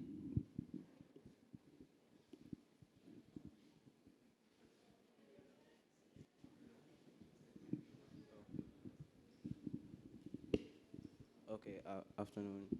So personally, how do you keep up with the attention span of your customers? How do you keep, you have to look at trends, right? You have to look at what customers are interested in and try to make your business fit into that mold. Or you have to do things that will get your customers' attention. So like right now, a lot of people are into TikTok, right? A lot of people are doing TikTok dances and trends and so on. So for example, whatever your business is, if there is a way that you can seem relatable to customers, you can seem like, you know, it's real people behind this business and it's not just some machine or something abstract, then that's a way that you can keep up with the customers and so on. You know, look at the trends. Yes. Also, how do you say, for instance, you have a business, like how do you keep that idea on a steady line instead of getting it mixed up with other ideas? So that's basically in the operation of your business. So how do you run your business? How do you make sure that what you're doing is true to what your business is? As customer appeal is changing, all those things are changing, how do you stay true to your business? So you have to make sure that in the day-to-day operations of your business, you're mindful of those things. But what if it changes and you realize it like after it changes? So if you realize after a change, you can use that as an opportunity to educate yourself, to educate your customers. So that's why you have to, that's how marketing come into play, right? How do customers see you or see your business? It's what you put out there. So if you realize something after the fact, you can use that as an opportunity to educate yourself. And you have to basically whatever space you're in. So if your business is around education, you have to keep up with things in education so that there is nothing leaving you behind. Because if something should leave you behind, it could be detrimental to your business. So you have to make sure that you keep your finger on the button so that you don't miss anything. Okay, thanks. All right. Well, Miss Smith, I don't want you to stretch your foot little and just relax, but they were asking so many questions, and that is what we wanted. So we want the interaction, and I just want to give yourself a big round of applause. Miss, Please, you've been amazing. So, one more question? Go ahead, go ahead. If there is, how would I state this now? You have your business running, and like this? Okay. So you have a business running and there starts to be issues being uprooted in your business, but the issues start in a place of high management. So how would you deal with that? Because if you just get rid of them on spot, it would affect the business. I mean, so you're talking about problems with like your employees, right? Yes. So, I mean, not every problem is solved by just firing people, right? Some things you can work out, especially with entrepreneurship. It's normally a smaller kind of business. So the number of staff that you have may not be so great as a bank or some other big business. If it's an entrepreneurial venture, normally it's small, so the staff complement is small. So it's something that you're able to work out with your employees on a more personable level. I think that could work. So if it's something that you definitely have to draw the line and say you cannot work here anymore, then you have to make that decision. But it's something that happens every day in business. You're keeping the job or keeping people employed. So you lose one, you gain one, unfortunately. So don't think that anything is constant in a case like that. You just have to make sure how you're managing your business and how you're managing your employees, how you're relating to your employees is up to standards. Okay, one more. I forgot. All right, so while you think about it, let us hear from her. Yes. As an entrepreneur, what are some advices that you would share to somebody who wants to start a small business? Okay, so some advice that I would give to persons looking to start up their own business: network, right? And I mentioned this earlier. You have to make sure that you put yourself out there, talk to people, go to different kind of entrepreneurial networking events so that you can meet people who are in that space. Because when you are with like-minded people, people who are starting up their own business, you realize that it helps you to get opportunities. So networking, I would say, is one of the important aspects of when you're starting up your business. Also, you have to do your research because you don't want to think that you have this great idea that people is going to want to buy, and then you spend so much money to start it up, and then nobody wants to buy it. So you have to do your research to make sure that your idea matches with what customers actually want. All right. Next one. You ready? All right, so probably just 2 more questions because time is going, yes? This is just a simple off-the-bat question, though. Okay. So, what would you recommend when starting a business? A cooperative business or a single person owned? Sorry? I didn't hear that. I said, when you're starting a business, would you recommend a cooperative business where you have more than one persons working, or an individual It startup? depends, right? It depends, and there are advantages and disadvantages of both. When it's you by yourself, it means you make all the decisions. But it also means all the liabilities your own. So if something should go wrong with the business, you're the only one who is going to lose. While if it's multiple people in the business, it means that you may have different expertise, different people coming with different skills that can contribute to your business. So with both, there are advantages and disadvantages. So it depends on what your idea is and who you know if other persons are there who want to join with you in a business. Thanks. All right. So the last question. Is what do you tell yourself when you think that your business is failing or you think that you're getting no support from nobody? So one important part in entrepreneurship is you cannot be afraid of failing, because you may fail in one aspect, but it's an opportunity for you to learn and go bigger the next time. So the first thing is not to be afraid of failing, because nothing is perfect. Nothing is constant. People change every day. You change, customers change, right? So the first thing is not to be afraid of failing.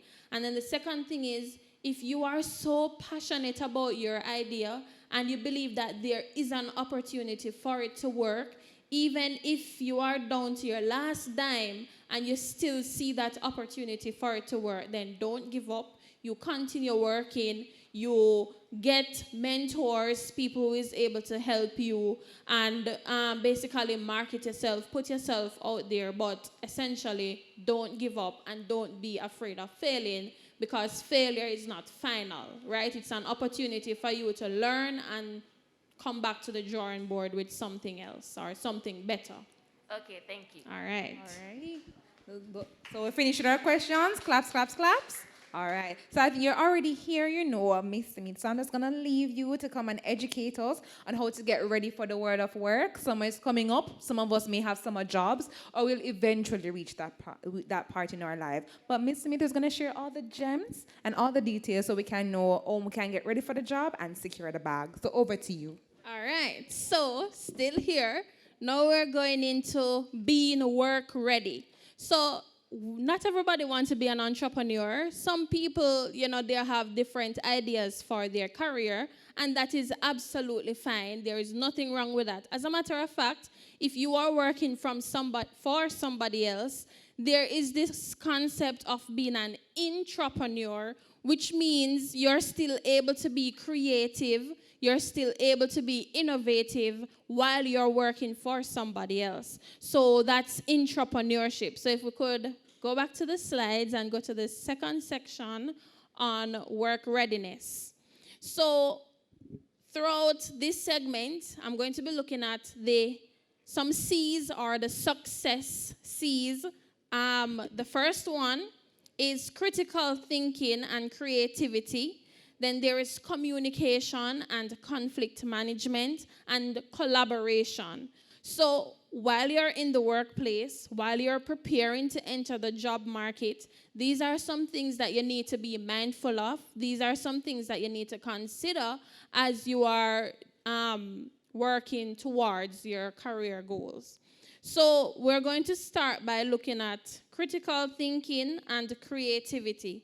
Now, critical thinking is the process of using logic and reasoning to make a decision, right? And creativity is the ability to create something new or original or to try a new approach to get things done. So bear those two things in mind: critical thinking and creativity.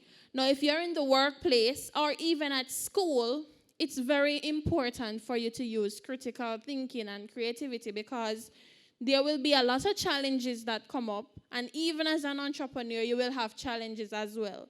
So I have two scenarios, and I'm going to read them, and I want you to give me your opinion as to how you would solve those two scenarios. So the first one, you work at a busy fast food restaurant.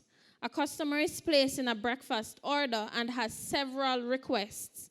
Some of the requests will require extra time and effort for you and the cooks, and fulfilling the request will hold up the line for the other customers. In a situation like that, what do you do? Do you want me to? All right, okay. So come to the mic and you can give your response. What would you do in a situation like that? Excuse me, miss, before my answer, miss, my classmate asked if I can read it over. Read it again, yes. All right, so you work at a busy fast food restaurant. A customer is placing a breakfast order and has several requests. Some of the requests will require extra time and effort for you and the cooks, and fulfilling the request will mean holding up the line for the other customers. What would you do in that situation as the person working at the counter, as the cashier? Okay, ma'am, so, miss, similar to the cashier register, you can have a display device on the customer side, and they can put what they want to order on that, and it automatically goes into the chef's, similarly to what KFC does. Okay. Yeah. All right, so say you don't have that option, right? And this is in the moment. There is a very long line, and you're the cashier taking the person's order, but the person wants ackee and saltfish, but no saltfish, dumpling and yam and banana, but she want the dumpling to be a certain size and she want the yam to be cut up at a certain rate. So what would you do in a situation like that? Okay, so if the waiter have to go around and do that, then she can get like copies of sheets of paper and hand them out to each customer in the line. Okay. And it takes up less time than, so who finish first, get order first. All right, very good. So instead of waiting for everybody to reach the front of the line to order, you have somebody that goes through the line to take their order while you deal with this very complicated order. All right, very good. Thank you. Yes. This may sound too harsh, but if I was in that predicament, miss, I would just not serve her. Really? Yes, because really? as you said earlier, miss, you say you win some and you lose some. Okay. So she would be in the lose. Well, remember, every customer that you have in your business is a potential to get another customer. And it's easier to retain customers than to attract new customers. It just seems so would like you just tell them, me can't do this, and tell them to leave? Yeah, she want too much of the life, to be honest. Like, if you come into my restaurant saying you want, why you can't cook it in your yard? Okay. So remember, customer service is very important. So you have to make sure that even in those complicated scenarios, you try to find the best option, because every individual customer is the experience that they go through that will basically matter to your business. So you have to suppose the person go on social media and start blast your business, what would you do? So you have to make sure you find the best possible solution for both your business and the customer. Miss, in that case, miss, you can have like the social media manager. Okay, so you prefer to do damage control than to prevent the damage in the first place? Just a suggestion, though. Okay, all right. Let's hear from the ladies. Okay.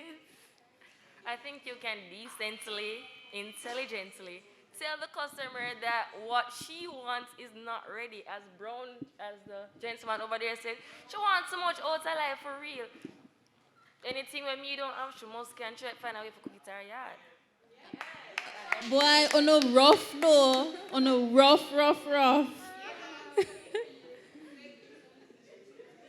Yes?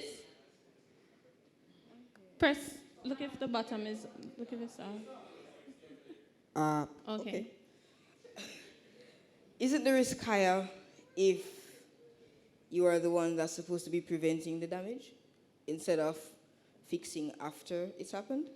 So it's always easier to prevent something from happening than to try to fix it when it has already happened, right? So it's much easier to try, and that's why they always say prevention better than cure. You've heard that before, right? So it's much easier to prevent something from happening than to try and fix it when it has already gone bad, right? So in that case, that's why I said you try to find a solution that would benefit both your business and your customer. Right? All right, so let's take you. Okay, so I do understand that what everybody has been saying, they do have a valid point. At the same time, since I would be the only individual as the cashier, I believe that multitasking would be very important in this regard. So if I have a customer particular that demands a lot, I would take her hard. I wouldn't necessarily. Closer to the I would take her hard. I wouldn't necessarily tell her to step out of the line or anything, because we still want to make a profit. We want to avoid from losing any customer. So I could take her order. I don't think there would be necessarily that there would be one cook in the kitchen. So I can take her order. I would negotiate with her to say that, look, your order demands a lot. It's going to demand a lot of time rather than the rest of customers that would just order something that is on the menu. But since you're so skeptical in deciding what you want, it's going to come with a price, and that price is that you might have to wait longer than the rest of the customers. So I can take her order. In the same time, simultaneously, I am taking others' individual orders. So one cook is working on hers, and another cook is working on the other individual. Thank you. Very good. So essentially, right, she is on the right track. You just let the customer know, since your order is special, it's not something that is on the readily available menu. It's going to take some more time to get it done. So instead of just saying, no, me can't serve you, go on about your business, just say, since your order is complicated, just expect that it will take a bit longer. Are you willing to wait? If you're not willing to wait, then unfortunately, XYZ. But if you are willing to wait, we will try and get it done in as short a time as possible. All right? So you have something different to say than what everybody said? Well, it is pretty similar to what she said. Okay. I would say that it would take her a while. Or there's a next situation, if she can't wait, I'll just suggest a new restaurant for her to go to. All right, you can do that. Or suggest another menu item that is already there. Yeah? Similarly, you can coax her into ordering something different. Right. So use it as an opportunity to retain your customer. So the next scenario, you work at a large movie theater. A new movie is just out and everyone wants to see it. The movie is rated R, so customers must be 17 years or older to get in. Students from your school come to buy their tickets from you. You know one of them is only 15 years old. What do you do in a situation like that? Okay. So, miss, I will either assume, since one is 15, other are similar age ranges, or I can suggest them do a video call. So there's 15-year-old one on the outside. I the video the movie. That's illegal. It's illegal? Yes. It is? Recording is not allowed in movie theaters. Yes, that's illegal. Well, the 15-year-old does have bad luck. And remember, the movie is rated R. So if the movie is R rated, it means that you have to be 17 years and older to watch the movie. So now you as the person selling the movie ticket, you know that one of the persons coming to buy the ticket is only 15. Are you going to sell the ticket to the person? What are you going to do? So either I suggest they go without the 15-year-old, or suggest them watch a movie where the 15-year-old can watch. Okay. All right. Yes. I would not sell the ticket because, I can get in problem for that because if it's rated R, then he or her is definitely not allowed to watch the movie. Sometimes we'll probably, want to look at something, but it's not right. So I would just suggest him or her to watch a different movie, age-related. Thank you. Okay. All right. So the concept that is coming out of this particular scenario, so the first one was around customer service. This one is around work ethic, right? So even if nobody is watching you and checking you, you should always work with integrity and honesty, right? So even though other people may not know that that person is 15 years old, will you still sell the person the ticket? Now, when you look at the consequences of that, if you sell the ticket to a 15-year-old, what if now your boss or your supervisor find out that you sold a movie ticket to a 15-year-old? What can happen? You can lose your job, right? You can get fired. You can also, what if the child go and watch the R-rated movie and get so traumatized by the movie, and then the parents come, how you sell my child, my 15-year-old child, a movie ticket? Now, if this was in the US, you probably would be liable and open yourself up or the business to be sued. So in all things, you need to work with integrity and honesty.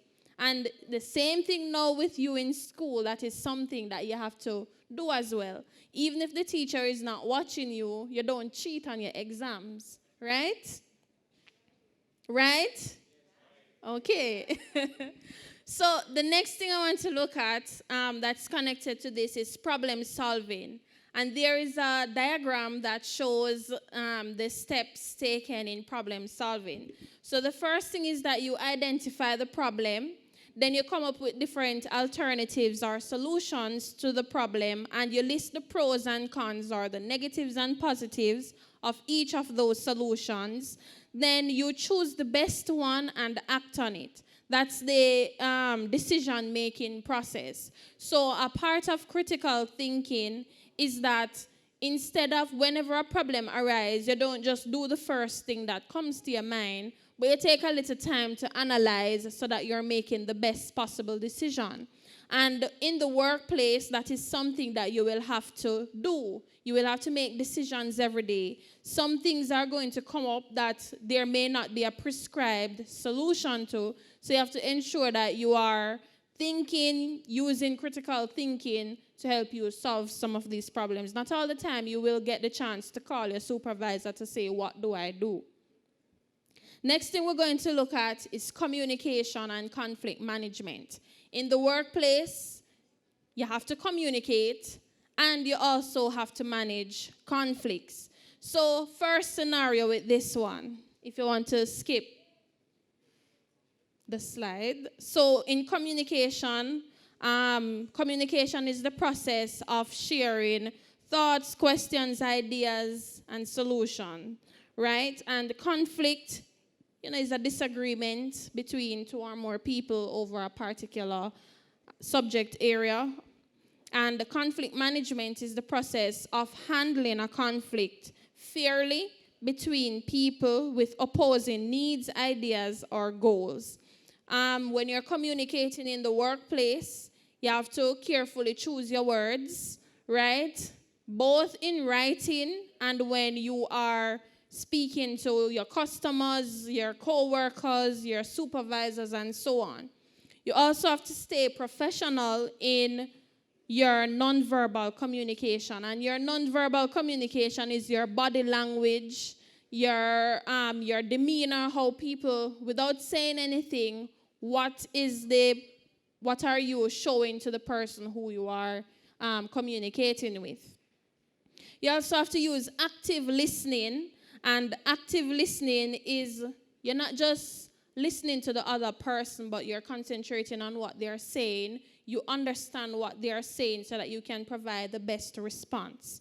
And stay positive and calm with customers, co-workers, supervisors, and, avoid multitasking.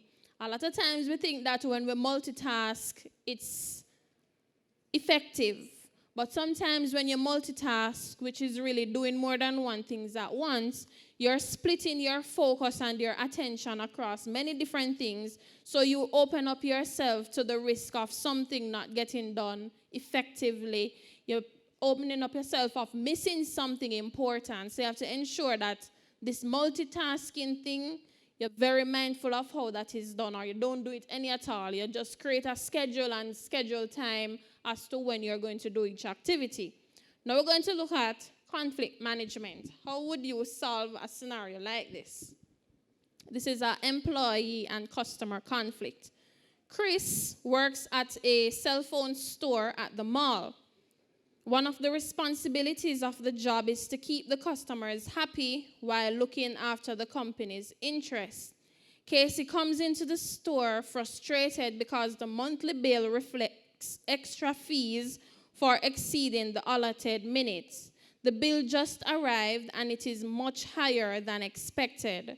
Now, as the employee, how do you deal with a customer who comes in who is very angry and upset? How do you engage with a customer like that? Yes. Okay. Chris works at a cell phone store at the mall. One of the responsibilities of the job is to keep the customers happy while looking after the company's interests. Casey comes into the store frustrated because his monthly bill reflects extra fees for exceeding the allotted planned minutes. The bill just arrived and it is much higher than expected. So the customer is very upset about getting a high bill.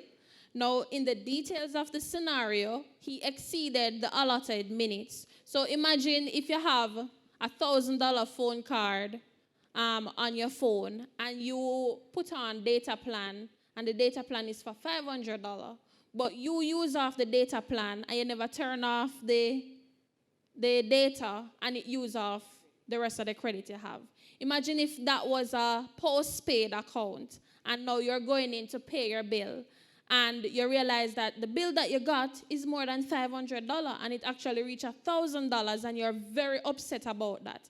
Even though as the customer, is you really use all the minutes, but you're angry about it because probably it's something in the fine print that you did not read. Now, as the employee in the store, the customer is upset and the customer feels like he or she is right, even though there is a legitimate reason why his bill is so high. How do you, as the employee, address a customer in a situation like that?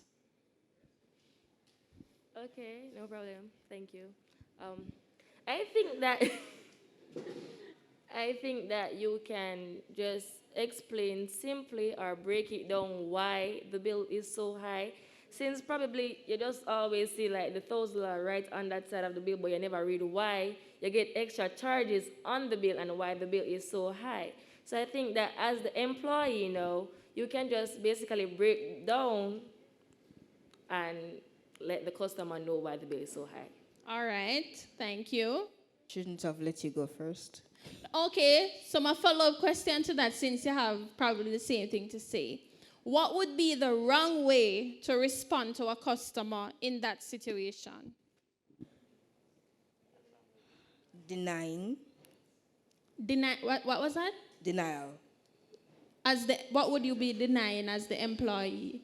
So you could deny the fact that what they're trying to justify is right. You gonna try? So, miss, couple wrong ways, miss, your tone, the tone of which you're speaking to the customer. So your tone could be a problem. Okay. Also asking rhetorical questions, because you have a lot of people out there ask if you never know or...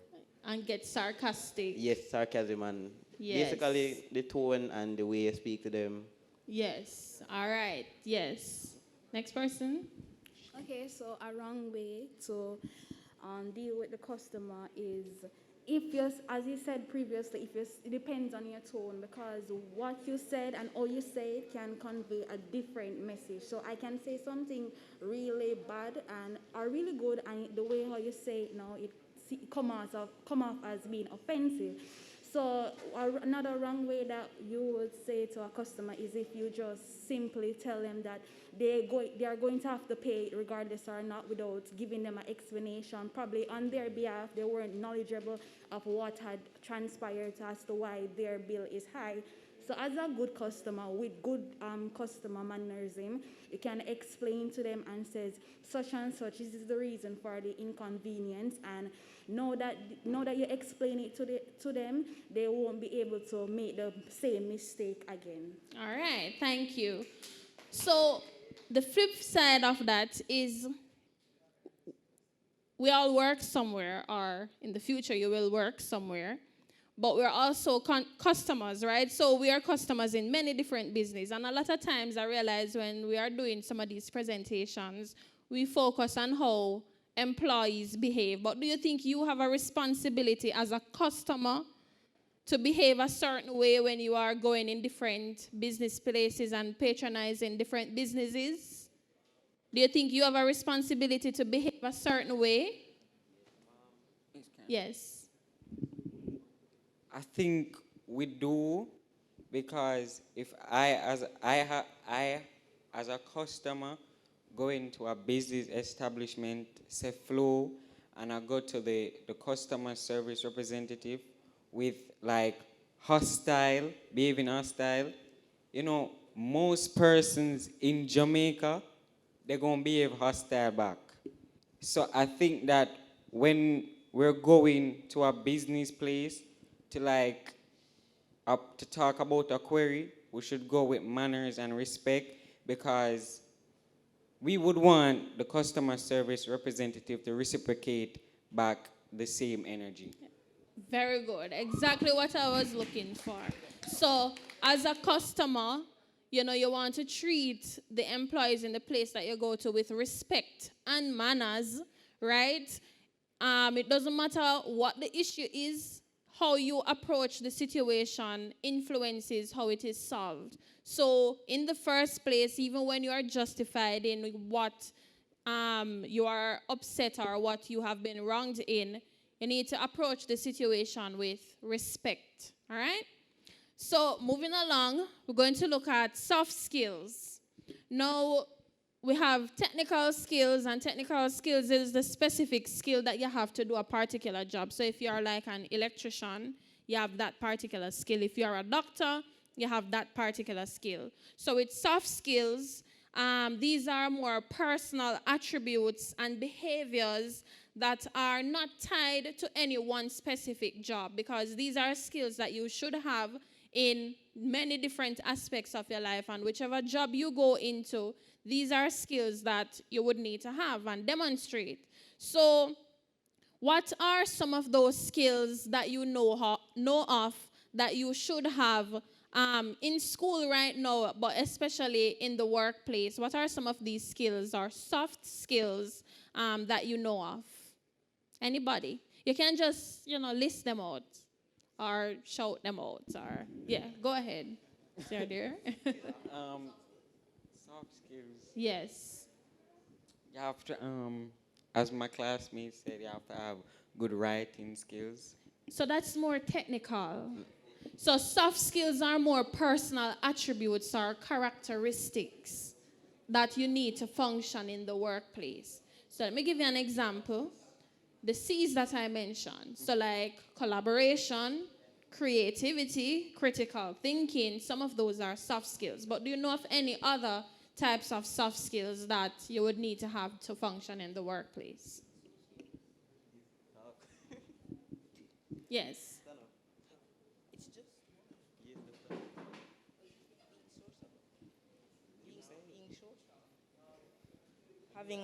Having a social standpoint, when you can understand people from different.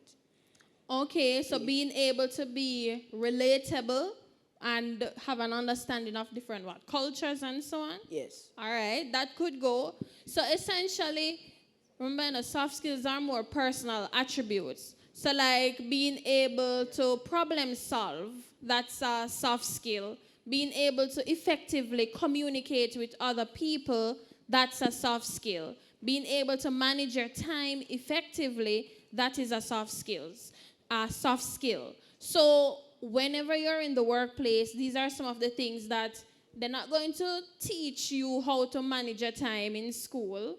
They're not going to teach you basically how to solve a problem. There is not a subject in school that is called problem solving, right?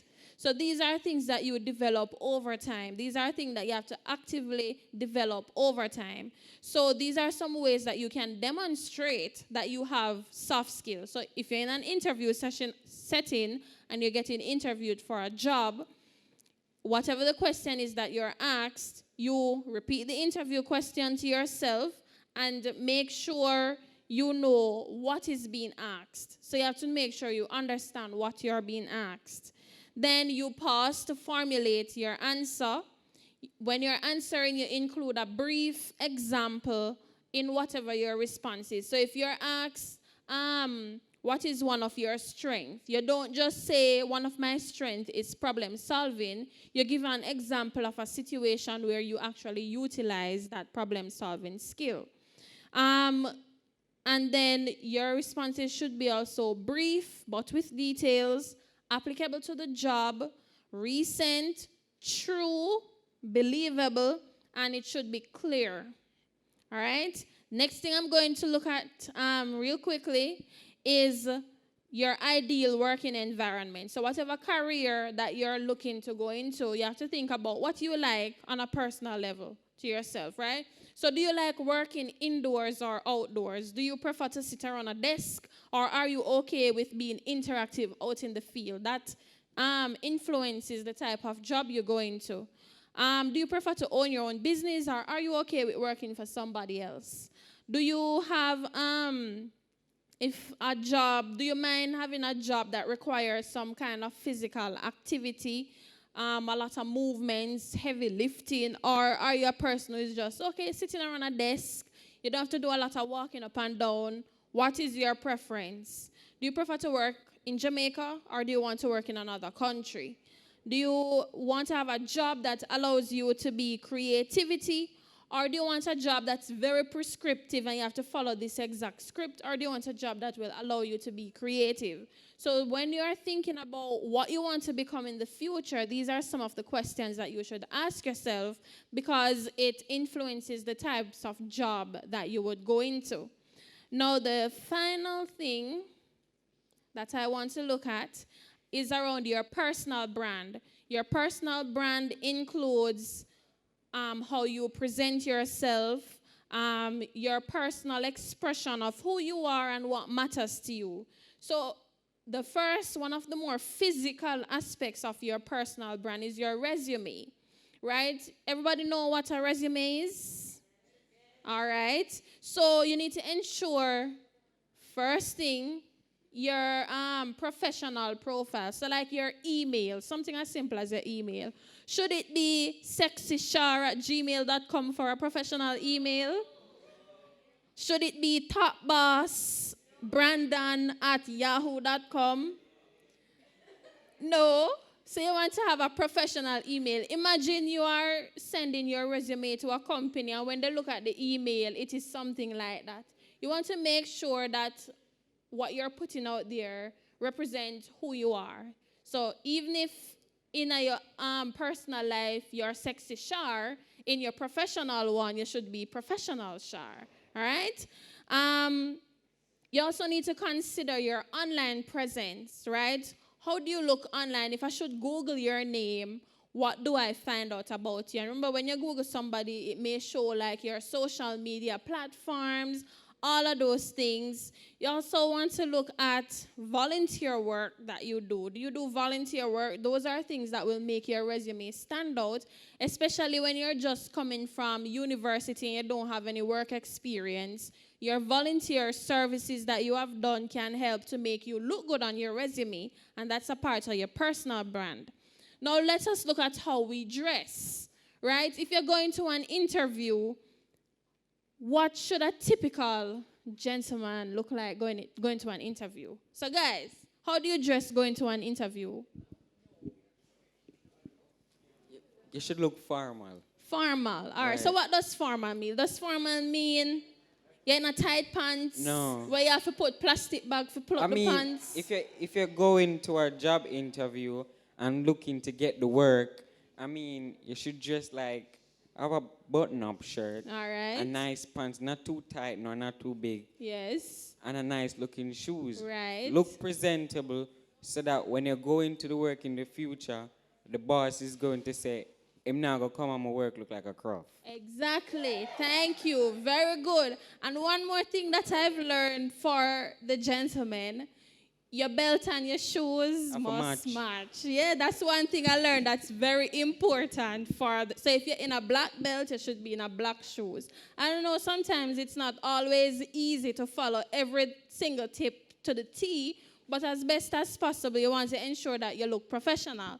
Now for the ladies, how should you look going to an interview or at the workplace if you're working in a professional setting? How should you look? What should you not or not wear to an interview or wear to work?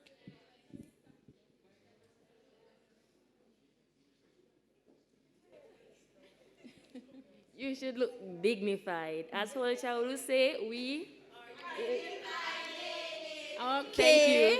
So, what a dignified lady would wear, a nice skirt, not too tight but not too big, a nice top with a nice flat shoes or heels of your choice, no sleeveless, no short skirt, your hair nicely groomed, and just that is it. All right, so we're on the right track. We know what to do and what not to do.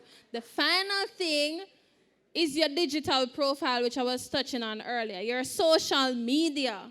Right, social media is so popular these days. Everybody have at least one platform that they're on, whether it's Instagram, TikTok. I don't think I use Facebook. Snapchat. Y'all have YouTube channels that you're coming out with now. So these are all awesome platforms that you can use. Express yourself. There is you should feel comfortable on it. Now, there are some things that I would not encourage you to do on social media because that is leaving a digital footprint. And from what I'm seeing, you have, not everybody do it, but you have a lot of businesses now that are searching when you're sending your resume. One of the first things they do is search for you online. And what you post online is going to be shown to them. So you need to make sure that what you're posting, what you're sharing, represents who you want, what you want for yourself and who you are as a person. So when you find the time, I'm going to say, Google yourself to see how you look online. So if you feel like there is anything that doesn't represent you that's attached to you, then you may want to do something about it. And then I don't think anything you post is ever truly deleted sometimes, right? Because people can now screenshot and share on many different platforms, and you do one thing and by a blink, you're gone viral. So you want to make sure that whatever it is you're posting, sharing on social media, it's something that represents you. All right? So I'll leave it there for that one. Thank you.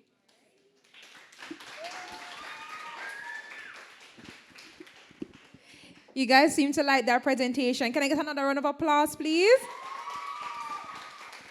All right, so I was making a lot of notes, and I noted a few things that we should do. In getting ready for the world of work, we have to ensure our personal brand is up. So no sexyshar@gmail.com. We have to ensure that we know how to manage conflicts really well. We also want to be mindful of how we manage our time, so creating a schedule. And of course, the soft skills, the things that you don't learn in a classroom, being punctual, showing up on time, little things like that, and of course, showing off your creativity. Now, I am a woman of my word, and I want to give the prizes to the persons who answer their questions correctly. And I know the gentleman over there, looking all dapper in his nice glasses. If you could just make your way up, please, I can have a little presentation.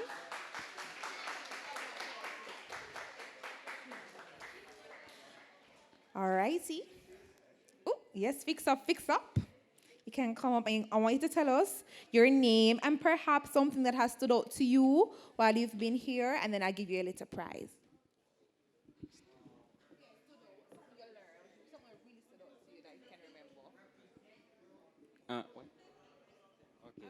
Good afternoon.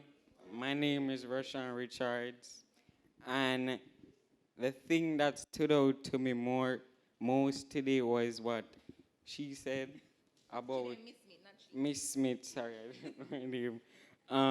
When she said about we should be careful what we post on the internet, because when some of us have Instagram and those things, we don't go on it to like say to promote stop bullying or violence against women. We go on it to post pictures to seek likes from friends, and so I would say use the platform to do something that will let people remember you in a good way and not a bad way. And just be yourself and don't care what people say about you. And another thing is, we as young kids, like we should go to school, get the education, do the job that we want, and don't let the school that you go to define who you are, and don't let the school that you go to say that if you go to Kingston College, don't use Kingston College as a name for you. Use your own name. I'm finished. And thanks for coming to my TED Talk. Yeah, man, you're going with yourself. I'm going to give you one nice little book. And this is for you. I think I have some more goodies in here, but let me just give you this first. And then any other thing I have in a little bag, I'm going to come and give you. I'm so proud of you. Oh, my gosh, I'm going to clap him again. Prime Minister right there, you know, that's the next leader right there. And of course, I have to ensure that our young ladies are well represented. The young lady who answered her question correctly, I'm trying to find her face. Oh, and a lot of you guys were very participatory, but I think the one that came up here and answered my 1897 question. Yes, yes. Hello, Casey, you want to clap for the ladies, please? Alrighty, so I want you to share with us your name, one thing that stood out to you, and then I'm going to give you a little book. As an only childhood girl. So my name is Rihanna Fraser, and the thing that stood out to me today was what remind me of her name? What Miss Smith said, and when Tiffany asked a question about entrepreneurship and she shared some advice. So I thought the advice really stood out to me because a lot of young women and men, the teenagers and young adults of this generation, they don't really want to work for anybody. They want to be self-employed, and I think that's really great because, yeah, I just think it's really great. Thank you so much, and here's your book. All righty. We're not going within ourselves today, though. I'm so proud of you guys. I'm really, really proud. And don't worry, the people in Zoomland, I got you because I got some credit I want to give away, but I also want to make note of Deshaun Stevens, Atia McClory, and Deborah Mills. They've been really participatory on Zoomland, and they've been doing their thing, and I just wanted to give some virtual hugs to you, and of course, I'm going to give away some more prizes in a few. All right, so Miss Smith, I think you took the cake, but I'm going to stretch out your foot a little more. I'm having some more giveaways, and I want them to try to snag some of these prizes. Oh, sorry. All right, so the gentleman over Casey, I'm thinking, all right, I want a nice question I want to ask you guys, perhaps on what we would have.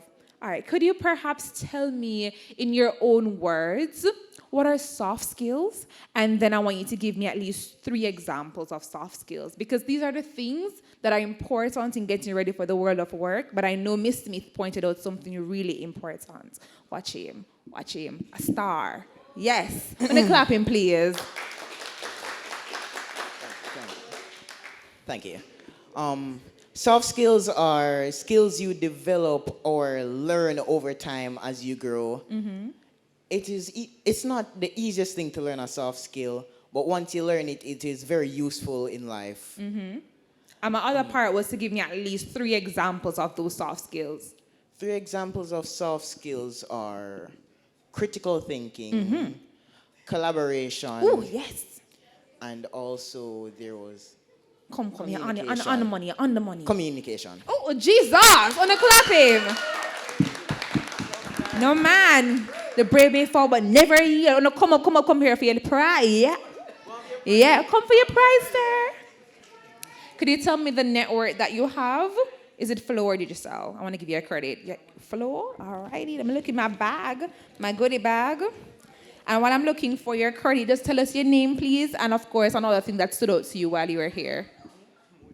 My name is David Spalding, and what stood out to me was also what Miss Smith said about Catch yourself, David. Catch yourself. what she said about when she was answering one of my friend's questions about how to start up your business and also all about how we were starting our business. It was really insightful commentary, Q&A, which really helped me, and I think I might be using it into the future. Oh my God, I love that, David. On the clap, David. Here you go. Hey, I love the camaraderie in the room. No, Miss Smith, you have to come again because you will take the cake. But before Miss Smith comes, I'm going to give away one more prize. And this one is going to be a little pocketbook. All right, and it's whomever could perhaps come to the mic the quickest. So I want to get ready. If you guys know you want to answer this question. I know, ladies, we don't run, but let's walk a little quickly if we can. Yes. All right, so one question I'm going to ask. All right, so we did entrepreneurship. Okay, so I remember Miss Smith saying that one is a little more comprehensive and one is a one-pager when you want to start up your business. So you do one as a little one page to say what you're going to put for your business for it to shine and come to fruition. Another one is a little lengthier, but it still also helps you to plan out what your business is going to be. So I want you to tell me which one is the lengthy one and which one is the very short, succinct one. And it's a race to the mic. Miss. The long... Wait. So you're going to have all of my prize. The long one is the business canvas, and the short one is the business plan. Them right, Miss Smith? Jesus. Miss Smith said, You missed the money. You missed the money for that one. Ladies, The short one is the business canvas, and the long one is the business plan. Hey! Come for your prize, come for your prize. You know, let me come to you. And Miss Smith, I think your feet have already been stretched and everything, so you can come up for your next part of your presentation. Let me come and give you a prize. On a clapping, please. Big up yourself. And I'm going to turn it over to Miss Smith now to do her part of the presentation. All right. So now we're going into financial literacy, and we're going to look at more than money. All right. So cue the slides for my very effective PA guys in the back. So now we're looking at financial literacy, right? And a lot of times when you hear about financial literacy, a lot of things come to mind. So saving, budgeting, how you spend your money, how you can make money, all of those things. Now, in order for you to even create a budget in the first place, in order for you to save money in the first place, what do you need to do? You need to be able to make money, right? You need to be able to be earning money in the first place. Now, how would you earn money? What will determine how you earn money? This is determined by your job. So when you leave high school, you probably go on to university, you develop your knowledge and skills in a particular area so that you can have a career. Now, there are some very important things that I like to start off with in these things. So, for example, say you leave high school and you go and look at job. What types of jobs do you think you'll get as a person with only CXC subjects and a high school diploma? What types of jobs do you think you will get? Anybody? or how much money do you think you will make from the jobs with only CXCs and a high school diploma? How much money do you think you have the potential of making? Anybody?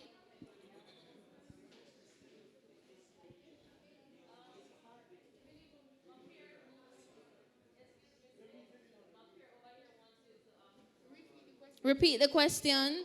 All right, so what I'm asking, and I'm looking at the money that you earn, and I'm asking if you graduate from high school with CXC subjects and you get your high school diploma or school leaving certificate, what type or how much money do you think you will make from getting a job with only CXC subjects and your high school or school leaving certificate?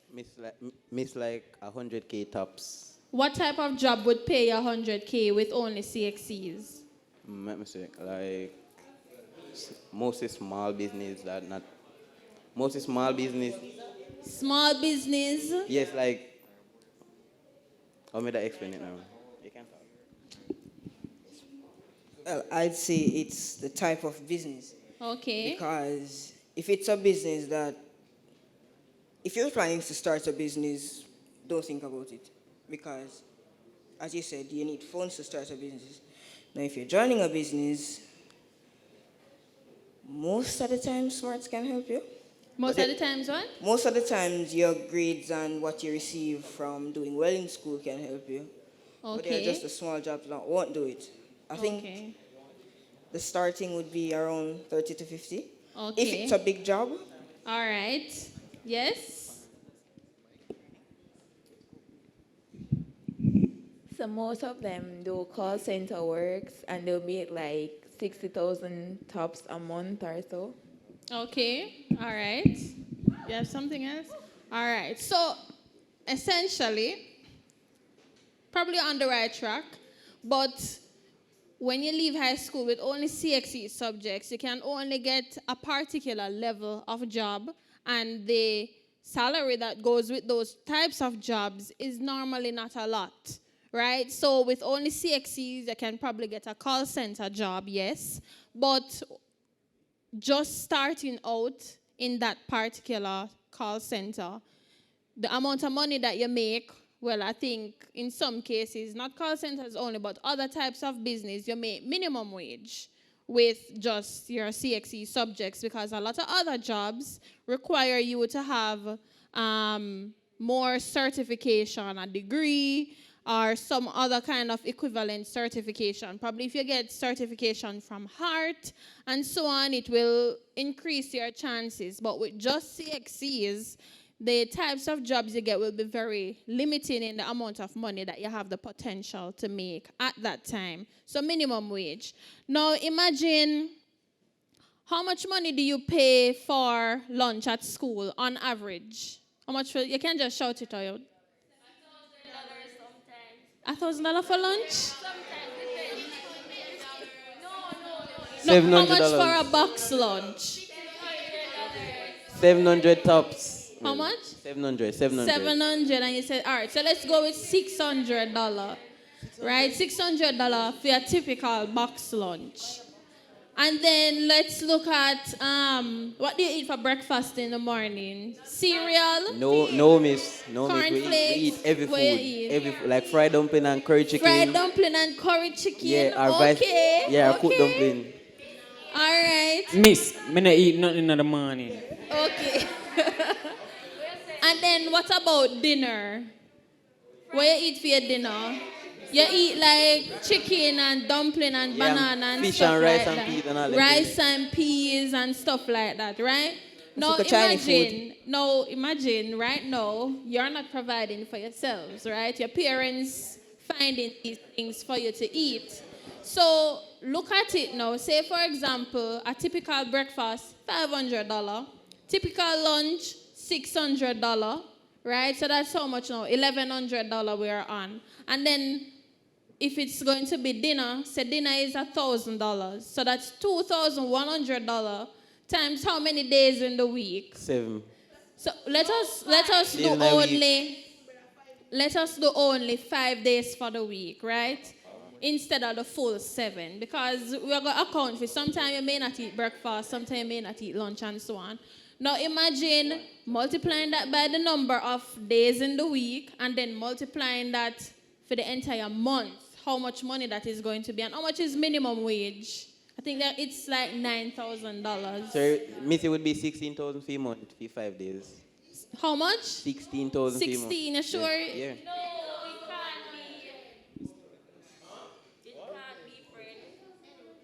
So remember, for the week, and then you're going to multiply it by 4 for the month, because you have about 4 weeks in a month. 42,000, right? And then $9,000 times 4 weeks times 4. That's about 4 nines is what? 37? I'm not good at math. But anyways, my point is, with just food alone, right? You're spending more than minimum wage can afford, right? Or if you multiply the 9,000 times 4 so that you can get an accurate number, then you realize that food alone is costing you so much more if you should eat 3 square meals every day, right? You realize that minimum wage is a lot less than what it would, and that is only food. Now you look at other bills you have to pay. You have to pay a light bill, because if you don't pay, JPS are going to cut it off. Your water bill, if you don't pay it, it are going to get cut off too. You want to have Wi-Fi, so you want to have cable so you can watch TV. You want to be able to, every once in a while, go watch a little movie. Every once in a while, buy a KFC so you don't have to cook every day. You're looking at all of those things, right? So it's important that when you think about the ideal lifestyle that you want to have, that you also plan and put in that plan for the ideal lifestyle how much money you will be making. So you need to think, you need to plan how much money you're going to make. So that's the plan to earn part. Now we're going to look at saving. Now that you make money because you have your degree or you're an entrepreneur or whatever the case may be, now that you have your money, you need to save as well. So in saving, there is this thing called pay yourself first. What this means is when you're working and you get your salary, a part of your salary is taken out that goes towards your saving, and you put that on your budget just like any other expense. Normally, they say about 10% of your overall earning should go towards saving. So you should save. Another part in saving for life is starting early. So when you get your lunch money, if lunch is $1,000, how much money you get for lunch money for go to school? When I was going to school, I don't think I get more than $1,000. And how much money you get every day now? 15. Wow. Wow. Okay. And it's still not enough, don't? So, but you need to start saving from now. So instead of buying a large lunch that costs $800, you probably buy a medium or a small so that you can save a little $100 or $200 every day. Right? So the developing a habit of saving from early helps you that when you start making a whole lot more money, it's easier for you to save. You also want to budget. We look at budget briefly. And you also want to manage debt. And debt is when, say, you borrow money, right? You want to manage that effectively. You don't want to be borrowing money all over the place, because that reflects on your personal finances. Sometimes having debt is good for your personal finance, because instead of, if you have $4 million in a savings account, you don't want to spend all $4 million to buy a car. So then you get a car loan so that you can pay the money over time. So when some debts is good. When you have a car loan and you're paying that back, if you only have $4 million, you don't want to use all of that to buy a car. And then you need to be informed, right? You need to know where your money is going. You need to know all the technology that is out there that will help you manage your money. So in budgeting is a plan as to how you're going to spend your money. Now, one of the things that I always tell people when you're doing a budget, you need to know what your needs are different from your wants. So what are some of your needs? From primary school, we learn about needs versus wants, right? So what are some of the things that you need? Food, shelter, and clothing. But to be more specific, electricity, yes. Education is a need, I would say, as well. Because if you have children, you have to send your children to school. If you don't, then you're going to run into problems, yes? Sorry? Health? I'm not hearing what you're saying. He said health. Health, okay. So now what are some of the wants, right? Miss technology, miss. Technology, Bridget sandals, what else? You want the tapey and hairpiece, the vacation. Some of us want iPhone. iPhone, you want the PS5, yes, and you want to be able to buy the latest 2K or whatever it name, all of those things, right? So you want to make sure that when you're doing your budget, though, you consider your needs first before you go to your wants. So some different elements on your budget, you have to look at your income, which is the money that you are making. Then you look at your fixed expenses, and your fixed expenses is the money, you pay the same amount of money for these particular things, the same amount every month. So like your rent, it's the same rent you're paying, the same amount of money you're paying for rent every month. Like if you have insurance, normally the insurance is the same monthly. If you have some other fixed expense, if you have a car loan that you're repaying or any other type of loan that you're repaying, it's normally, you can go to the next slide so that they can see. It's normally the same amount. Now your variable expense is that money fluctuates. So like your electricity bill, that's a variable expense because it's dependent on your usage and other factors in how they determine the cost for your electricity bill. So you have your fixed expense, your variable expense, and your income. Right? So those are the elements of the budget. So when you're doing your budget, right, you need to make sure that you account for your needs first before you account for your wants. So you need to make sure you have money to pay your rent, your light bill, your water bill, your gas for your car, if you have a car, the money that you need to repay the loan, your bus fare if you take public transportation, all of those things you need to account first. Now, if you have money left, then you can watch a movie, you can go to parties and all of those things, but you need to make sure that you account for the important things first when you're doing your budget. All right, so the next part I want to look at now is your debit card and your credit card. Who know the difference between a debit card and a credit card? I see your hand, yes. Debit deals with savings and credit. Debit deals with savings and credit is money that you take off the bank on trust that you will pay it back. All right, so essentially you're correct. So your debit card is linked to your saving or your checking account. So it's your own money that you have in the bank that you're using when you're using your debit card. However, if you have a credit card, it's like a loan that you get from the bank. So you have a fixed amount that the bank authorizes you to use, and you cannot exceed. Some banks, probably not in Jamaica, allows you to have like an overdraft where you can spend more, or you have a line of credit where you can spend more than you have on the credit card because you're a good customer and you always repay back your bill, right? But the credit card is essentially a loan from the bank and you cannot exceed, and each month you have to repay that amount that you spent. So quickly I'm going to look at some advantages and disadvantages of the debit card and credit card. So for the debit card, you buy now, pay now. It's very convenient for you to use your debit card. You don't have to walk around with cash that you can get lost or stolen. When you have a debit card, then even if you lose the card, you can call the bank and shut down the card so that nobody else can use it. And then it's very difficult for persons to use a debit card if they don't have your PIN number. So you need to make sure that you secure your debit card.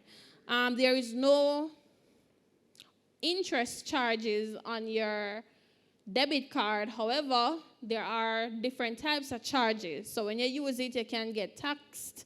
You have POS. Each time you swipe your card at a point of sale machine, the bank charges you. So you need to look in that. Some other disadvantage, if you go to the ATM, you may get a charge to withdraw money. Some banks do that, even though, it is your own bank. They charge you to withdraw your own money. And if you go and use a ATM from another bank, it's even more money.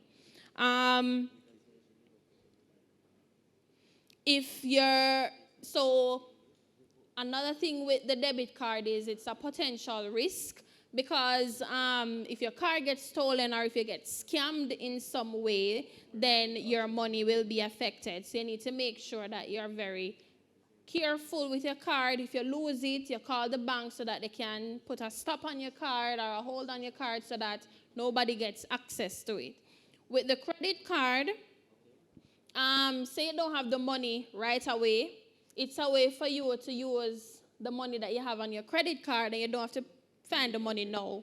However, you do need to repay that at the end of the month. If it is that you go over the time that you're supposed to repay, then you will be charged interest, and normally the interest rate in Jamaica is like 45 to 50%.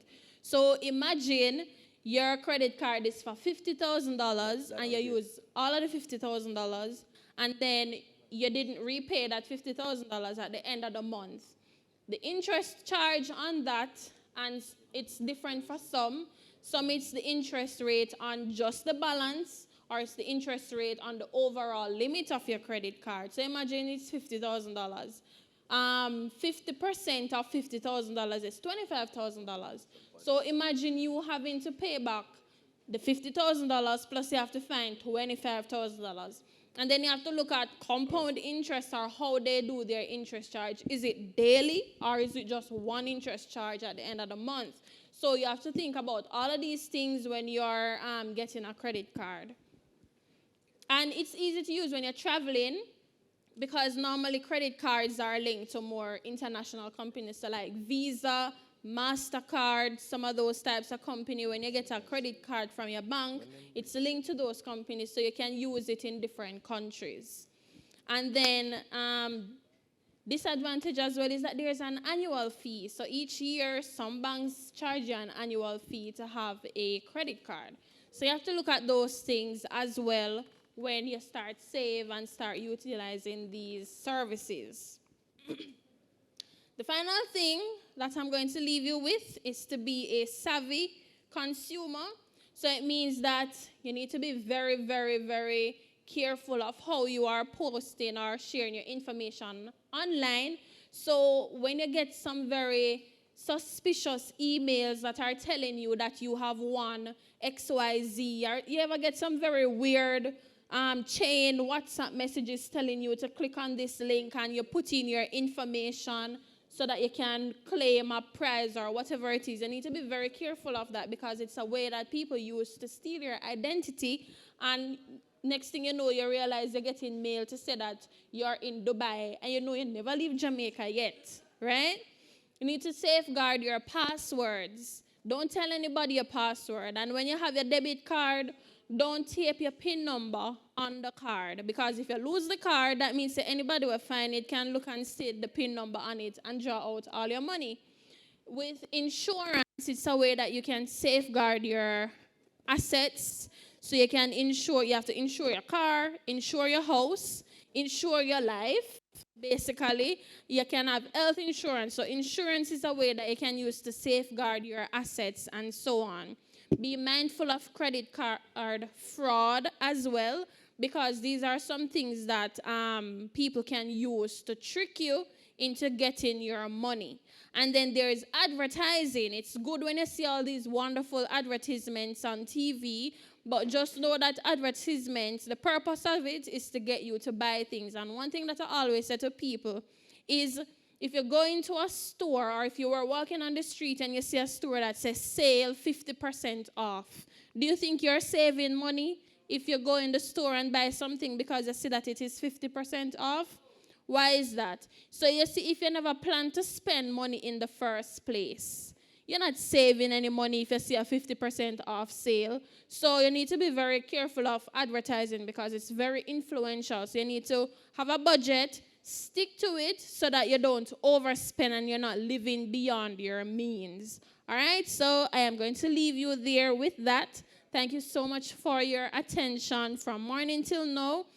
We're a very small group, but I did not feel lonely up here because you all were very, very interactive. So thank you all for your attention.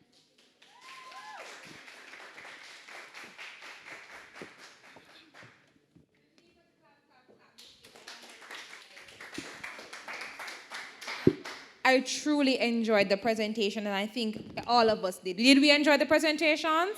Yes, yes, yes. She talked to us about entrepreneurship, work readiness, and financial literacy. And now we're going to have a presentation from our guest speaker.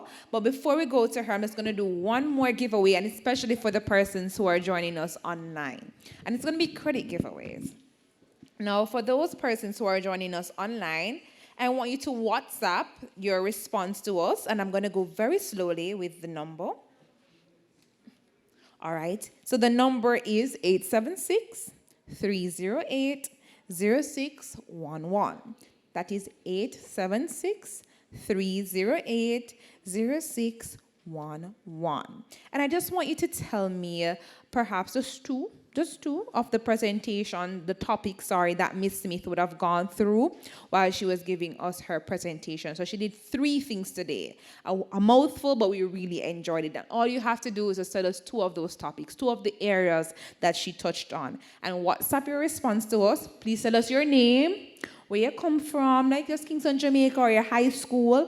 And of course, the number is 876-308-0611. And please let us know the network that you have so that if you answer the question correctly, you can get your credit. And I'm going to give away another pocketbook here in my bag of goodies to anyone who could perhaps just tell me in their own words, what is financial literacy? So we did a presentation on that. What is financial literacy? What are some of the key takeaways that we need to note if we want to be financially literate individuals? That one here look like it every phone. I don't want you. I want somebody else, okay? See? Just want to see anybody else who can give. Just try. And I don't think Miss Smith gave us like a very rigid definition, but there's several things that could come together and tell us in our own words what it means to be financially literate. Does that mean spending all the money that we have? Does that mean taking out a credit card once we get the opportunity? In your own words. All right, as people come to the mic, go ahead. Tell us your name first. Good morning, miss. My name is Ajani Davy. Good afternoon, sir. All right, you can go ahead and tell us in your own words what it means to be financially literate. Miss, it means not spending all your money, miss. Have a budget of how much you spend, miss, out of your paycheck, miss. For example, say you get $60,000, you can say you spend $25,000 and whatever you want, and the rest you just save, miss, so that if something bad comes to worse, miss, you have money that can back you up, miss. Miss Smith, all I want this sound. That's on all right? Yes. I'm going to give on a clap. All right, sir, come and get a little pocketbook. And I see another young lady here. Of course, I'm going to give you an opportunity to share with us, in your own words, what it means to be financially literate. Being financially literate means that you must know how to spend or manage your money wisely. So, for instance, if you don't need that, you don't have to buy it. So if I don't need to buy the budgets, but I could perhaps use it and pay, let's say, my rent, or if I could perhaps use it and buy some books for school, that is me perhaps exhibiting financial literacy? Yes. Very well. Okay, Miss Thing, come and get your little pocketbook. And then please clap her. Thank you very much. All right, so I have just a few more giveaways, but I'm going to wait till afterwards to ensure that I'm going to give those prizes to you. Now, we have been sitting here for some time and we've enjoyed the presentations, but now we're going to turn our attention to the screen because our guest speaker here is joining us virtually, and she's none other than Miss Lanicia Roden. And I'll go briefly into telling you who she is. She is a social entrepreneur and nonprofit management and business consultant who is passionate about youth and community development and entrepreneurship. She's committed to helping others identify and fulfill their purpose and helping NGOs globally become sustainable through social enterprise development. She has over 12 years' experience, so she definitely knows what she's talking about in the nonprofit and entrepreneurship sectors. And she's the founder and executive director of the award-winning non-governmental organization Young Women and Men of Purpose, which is an organization that provides career guidance, mentorship, and entrepreneurship training and support to young people in Jamaica. She is a Jill of all trades, a bag of nice things. Ladies and gentlemen, here and perhaps also in the virtual world, please give a round of applause for our guest speaker this afternoon, none other than Miss Lanicia Roden. Claps, claps, claps, please. All righty, so she's on Zoom. Let's turn our attention there. Afternoon, everyone. Are you able to hear me clearly? Yes, we're hearing you. Okay, awesome. All right, thank you so much for having me.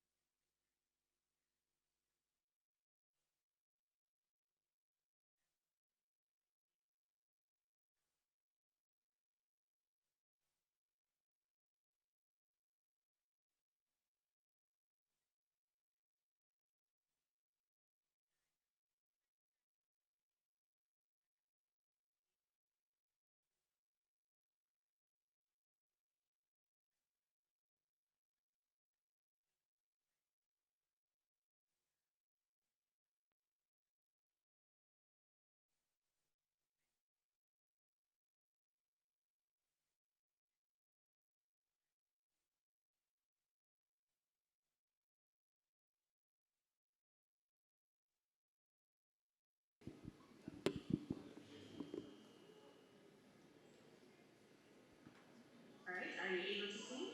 Yes, you're seeing the screen now. You're seeing.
We have a couple responses. We have a couple hands going up. Okay, great. All right, and so my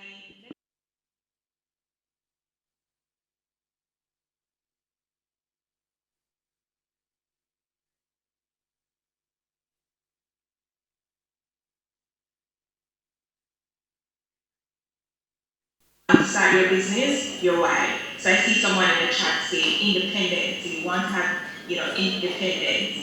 That's awesome. Anything else from anybody else? Yes, Miss Roden, we have somebody here who wants to answer. You can go ahead. Any other reasons why you want to start your own business? So independence could mean that you are free to, you own your time. So you are, you don't have to depend on,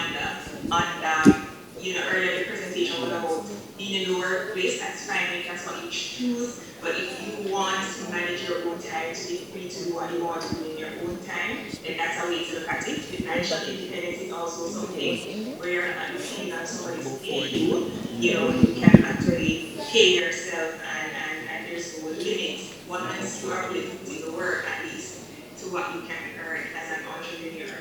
So if you haven't answered these questions, if you're not sure what the answers, then please feel free to think about it and respond. I mean, the most important thing is to respond to yourself. So I want to go into 5 principles, right, about the fundamentals of starting your own business. How do you actually go ahead to start a business of your own? So earlier we learned about entrepreneurship, but what I want to focus on is the how. How do you actually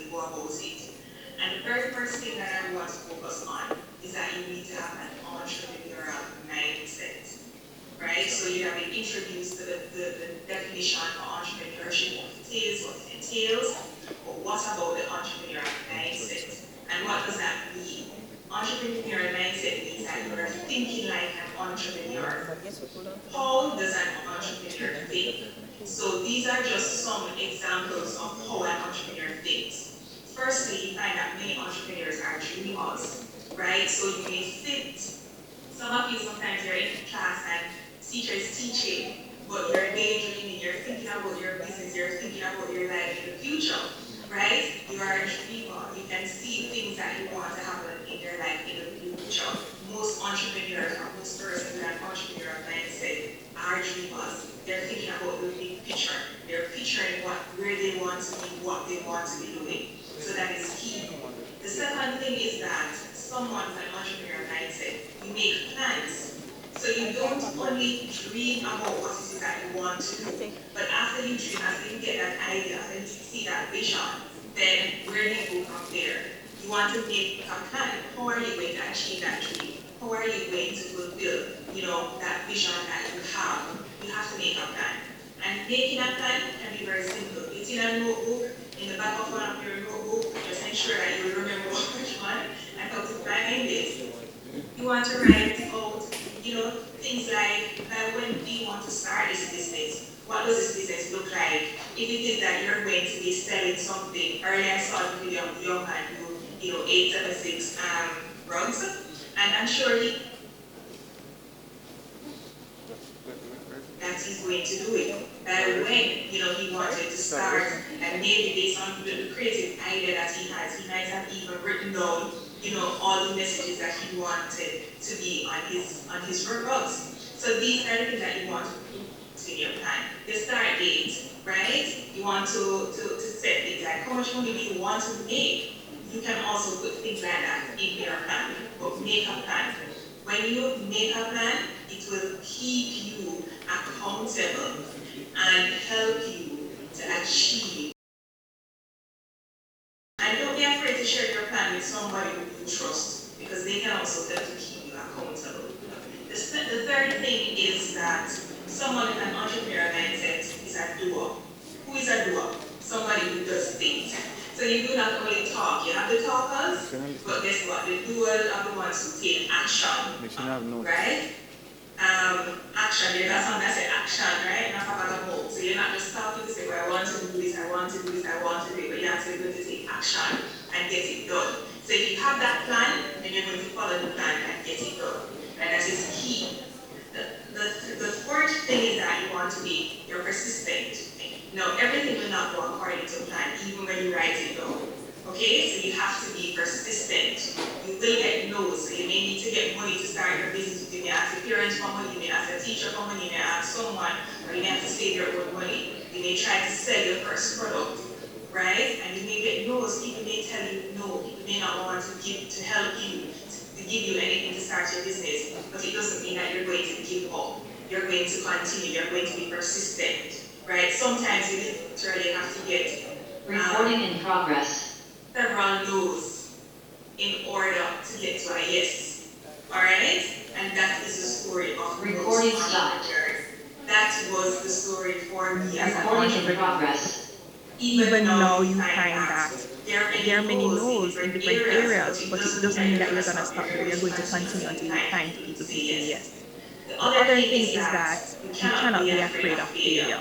No, I do not know any entrepreneur who's never failed. Most successful entrepreneurs, when I hear their stories, when I share my story, we all had failures. We've had failures in our businesses. It doesn't make us a failure, right? Because we learn from the mistakes and then we go again, we correct them and we go again, or we try something new. So don't be afraid of failures. Ensure that you're taking the lessons, you're learning, and you're moving forward. If you don't fail, right, or you have no failures, then sometimes you'll never move to the next level. Sometimes you'll never grow because you won't push yourself. So do not be afraid of failure. And when I spoke about this, it doesn't take no for an answer when I spoke about being persistent, right? So just ensure that you are continuing. Yes, you will be disappointed sometimes, but keep moving. Go to the next person, right? Go to the next organization. Try someone else or try something else until you get a yes. A person with an entrepreneurial mindset also sees possibilities. You have to see possibilities. You cannot be a pessimist. You have to be very optimistic. You see the possibilities, even when nobody else around you sees it. So your friends may not see it. Sometimes you have a brilliant idea and you may tell your friends and they may say, no man, they can't see it. They can't see your vision. That's okay. You see it. So you want to take action on your vision. You're solutions oriented. So the person with the entrepreneurial mindset, when you're thinking about starting a business, one of the easiest ways to start a business is by solving people's problems. People will pay you to solve their problems. So you have to be a solutions oriented person. There's a problem, you don't just dwell on the problem and say, Lord, and hold your head and just continue to talk about it, right? You immediately start to think of a solution. And you can practice that at school, you can practice that in your class, you can practice that at home. If there's a problem, do you immediately jump to find the solution? All right, so these are some of the things that you can do. You're solutions oriented, and it is this solutions oriented attitude that will help to make you a successful entrepreneur. And then the final mindset pointer that I want to share here, and there might be many others, but these are the ones I want to focus on, is that you have a positive attitude as an entrepreneur, a positive attitude. If you have a positive attitude, then it will determine how successful you are. It will determine if you're able to solve people's problems. It will determine, if you will go on after failure. It will help to determine whether or not you're going to be persistent. Just having a positive attitude and believing that everything is going to work out for you.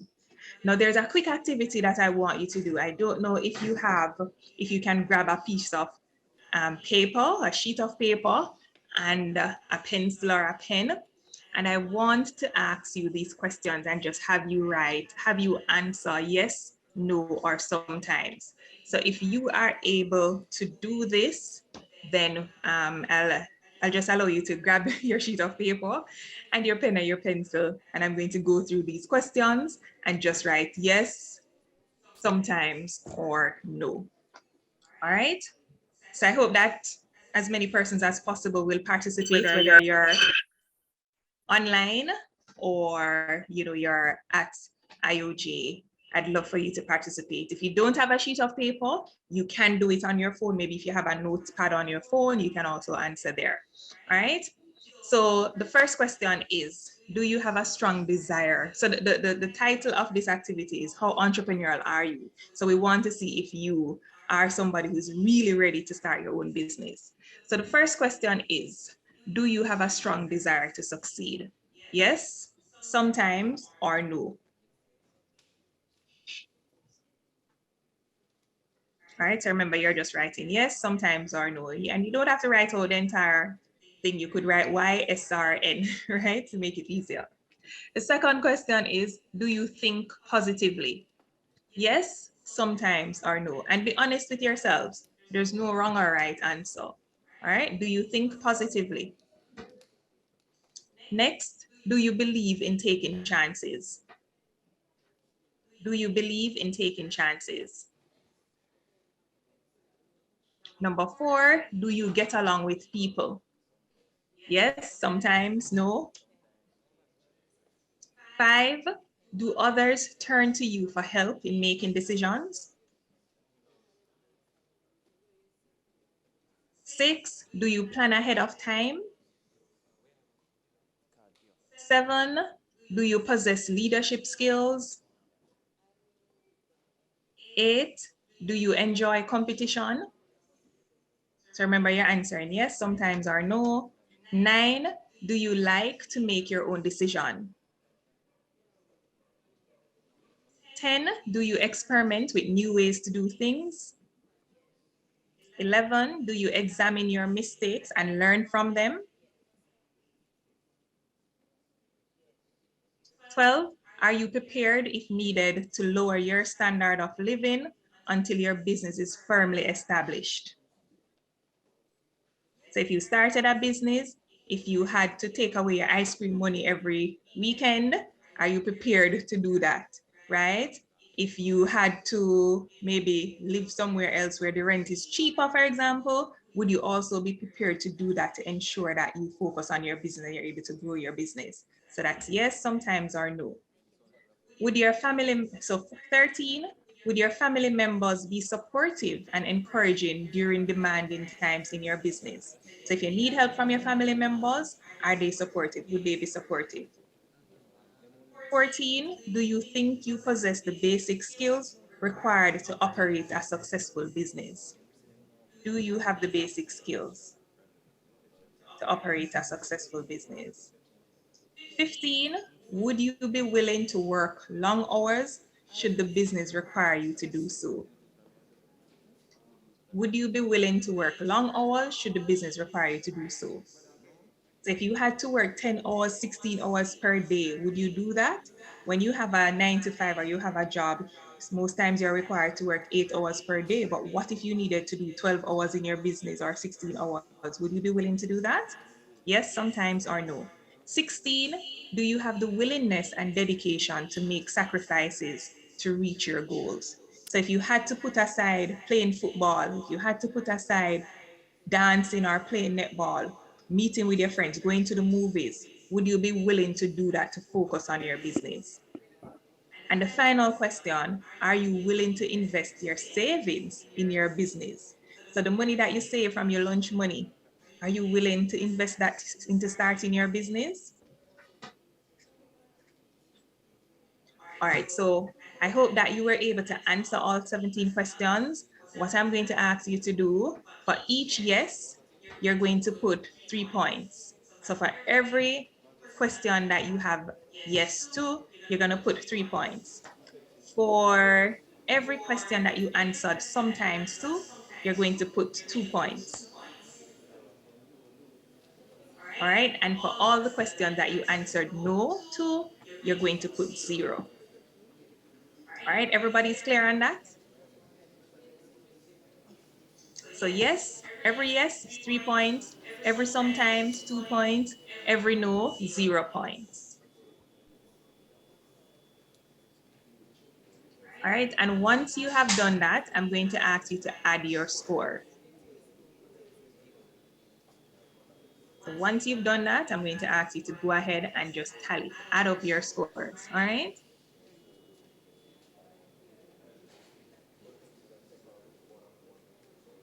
If you've added your scores, please feel free. Again, you can share it in the chat.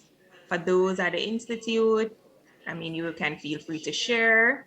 And what I'm going to do now is to read the results. So there's the rating sheet.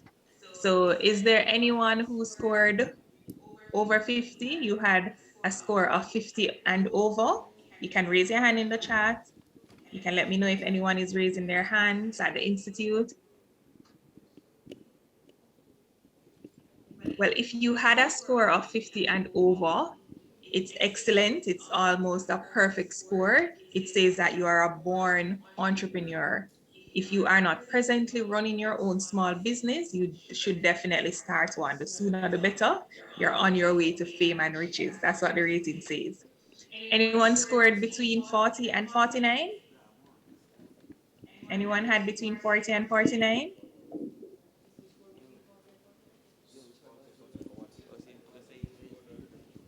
All right, so if you get, once you've finished tallying, if you get a score between 40 and 49, so that's a very good score. And it says that you definitely have what it takes to succeed in a small business of your own. You shouldn't hesitate, right? Your way to business success is wide open. So again, you have quite a number of the qualities to become a successful entrepreneur. If you scored anyone between 30 and 39, Yeah, I got that. you got that. Okay, great. So that's good. So it means that you have the qualities of a successful entrepreneurs with some weak spots. So read the interpretation below to identify your deficiencies. You should be able to cover that deficiency by either retraining yourself or hiring someone with the necessary skills. So again, this is a personal assessment of yourself. Okay, so don't feel any way if you didn't have the perfect score. It's all about understanding where you are and then doing what it takes to improve. Okay, so if you scored between 20 and 29, right, this is an average score. It says the prospects of your success in business is in a business of your own is questionable. You have some deficiencies that might overshadow some good traits, right? But if you still want to go on with it, be sure to call up all the persistence that you can get, and it might be challenging, but you can get there. And it's the same if you had a low score of 19 and before, right? I'm not necessarily going to tell you to forget your dreams. You may need to work on your entrepreneurial, skills and abilities, but you can think about it. Also, if it is that it's low, sometimes the truth is that maybe if you're not a risk taker, maybe entrepreneurship is not for you, and you may need to work for somebody else. And as you heard earlier, that is also okay because not everyone is built to become an Then entrepreneur. can be an All right. entrepreneur. So I'm going to go to the second principle. Okay, so the first principle was having the entrepreneurial mindset. The second principle is know the business that you want to start.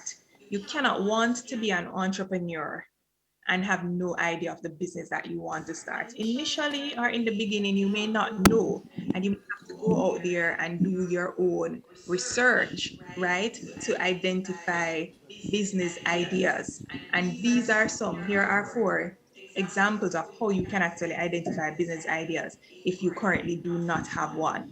So one of the first ways to identify a business idea is identify existing problems. What problems do you see around you? What problems do you face? When you go to school or to get to school, do you have any difficulties or challenges? What problems do you see around you in your community, at school, right? Identify those problems. And can you think of a solution for the problems that you're seeing? That solution could be your business idea. Another way to identify business ideas is think about the needs of the market. And when we talk about the needs of the market, we're talking about what do people want? What do people need? What are the needs now? Some of the needs of the market, I don't know if anybody wants to share, but a popular one is that what do people need now? We had, the lockdowns. We were locked down for basically almost 2 years.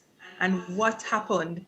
People had to go online. That became a need. Those who've never been online had to learn. So a need of the market during that time was anyone who could provide computer training or to set up, for schools, persons who could set up the Zoom and to train teachers how to use it, and even the students, they were providing a need, they were solving a problem, and that was a great need of the market during the time. And even though, things have changed and we've opened up to some extent, there are many persons who are still using technology. Many persons are not going back to the traditional methods.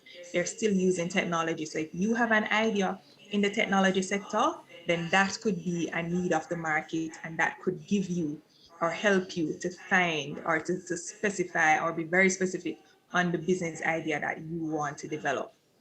The third thing that you can look at is what are your skills and expertise? What are you good at? What are you good at? And if you don't know, if you can't identify it yourself, ask your friend, right? Ask your friend, what do you think I'm good at? At home, ask your family, what am I good at? Or think about it, what is it that your friends are always calling on you to do? Or what is it that at home, your parents or your family members are always calling on you to do? Could it be that they call on you to do this thing because you're good at it, right? So that is something. So if you're really good at it, you might be doing it free for your friends and family. Are there people out there who would be willing to pay you for your skills and expertise? And the answer to that is most times yes. And then the final way to identify business ideas is also to look at what are you passionate about. So you know your skills and expertise, and sometimes we're great at things, but we don't like to do it. So can you identify that thing that you love to do? And sometimes you find that the thing that you're passionate about and you love to do, you don't know how to do it well. So what can you do? Go learn how to do it. No, you can learn anything on YouTube and Google, right? So go learn how to do it because you love it. And the fact that you're passionate about it and you like it, then you will learn and you will practice. And this could be something or a way in which you can actually develop your business idea. All right. So there are some other ways to develop new ideas for businesses, especially for those who already have their businesses. sometimes you find that you have an existing business, but you want to expand the business, right? You want to change something within the business. Okay, so these are some other ways that you can continue to generate new ideas for your business. Brainstorm with your friends and associates or your families, right? Ask people for their ideas. Sometimes you can ask people for their ideas and they'll give it to you freely. Okay, browse the internet, business websites, social media, or just Google, right? I actually know a very successful business, and the persons who went into this business, they literally went online and Googled most profitable business. And I don't know if anybody knows, but mushroom is one of the most feasible and profitable businesses if you're able to go into that industry. It may take a lot of money to start, but it is. And they went ahead and they did that. And later they were able to start their own mushroom business and they have been reaping the rewards.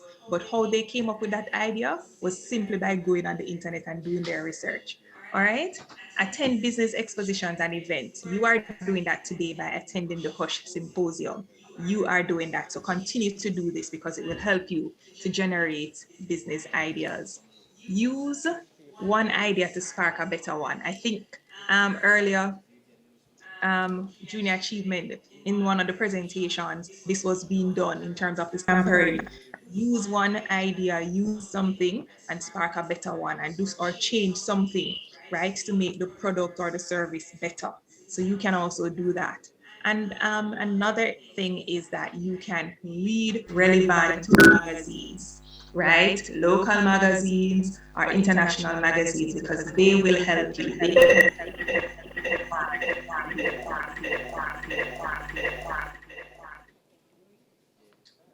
Now, the third way in which you can, the third principle that I want to look at is that you want to take the right actions. Okay? So if you have the idea, and I think I'm echoing, I'm not sure why, but you have the business ideas, but you're unwilling to take action, then guess what's going to happen? You're going to remain stuck. You're going to remain in the same position that you were. So taking the right action is very important if you want to start your own business. Now, here are some tips that you can use to take the right actions. You want to gather the resources for the business. So you've decided on the business that you want to start. You've decided that, yes, I'm going to start this business. What do you need to start a business? What are some of the resources that you need to start a business? Start gathering them. Okay, so start getting the resources that you need for your business. Get them one by one. My very first business, official business, was, and I say official because when I was in high school years ago, I used to sell sweets. And then my friends and I, we set up a ice cream business because we needed to raise money to go on a school trip that was going to two Caribbean islands, and we know we didn't have any money to go. And we sold ice cream, and all of us were able to go on the school trip to Barbados and Trinidad, and this is years ago, right? So you have to know what it is that you want. But those were my unofficial business. But my very first business was a concessionaire and catering company. And I started this business after getting my first job in Jamaica. And what did I do? While I was working and earning, I used to save some of my salary, and then every month I would buy one thing. So each month, 1 month I would buy a cutting board, 1 month I would buy the warmers, 1 month I would buy, some utensils. So gather the resources that are necessary for your business. You don't have to do it all at once. If you can't do that, right, you can do it little by little until you get the items for your business. The second thing that you want to do is build a team, okay? So it depends. Sometimes when we go into business as entrepreneurs, you're alone, okay? But if you have someone else with a similar passion and idea and drive, it's always good when you have a team, when you're able to build a team or to work with persons, right? You can get much further if you have the right team than you are when you're working alone. And even if you start out alone, eventually as your business expands and grows, you cannot do it alone. So again, for my first business, the catering and concessionaire company, I was alone when I just started, but guess what? I immediately started to build a team, and I started to build the team from in my house. My mother was my first team member of the business. So she would help me, at home, because the business started at home. So she would help me at home. And then as the business grew, I started to get, young people and persons who I know to work in the business. And by building a team, it doesn't mean that you have to hire anybody full time.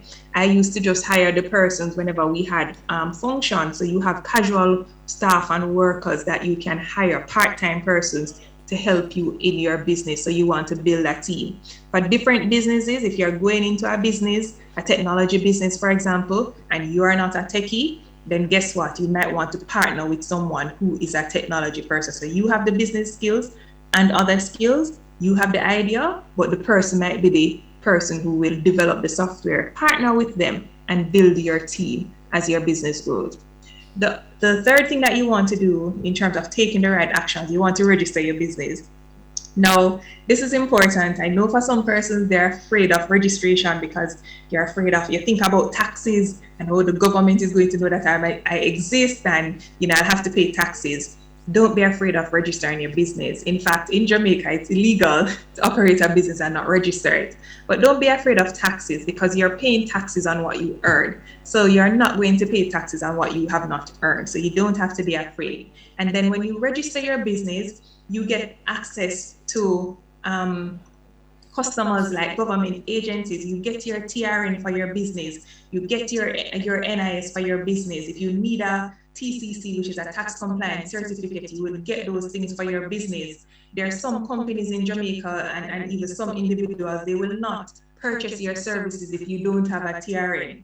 Understand? They cannot pay you if you don't have a bank account, for example, because they're going to write the check to the business. So you want to ensure, and you can't get the bank account for the business unless the business is registered. Understand? So you want to ensure that you're taking the right actions. Register the business. And there are different ways to register the business. You can register your business as a sole trader or partnership, which is as a business name, and that's $2,500. So you find that, that's in terms of affordability, most persons, when you're just starting out, can afford that. If you want to register as a limited liability company, then that's a little bit more expensive, about $24,600. So you may find that starting out, you may not want to register as a limited liability company at first, but later you can always upgrade the registration. But registering your business is important because it opens the business to opportunities, and it also protects you, protect the name of your business when you register it.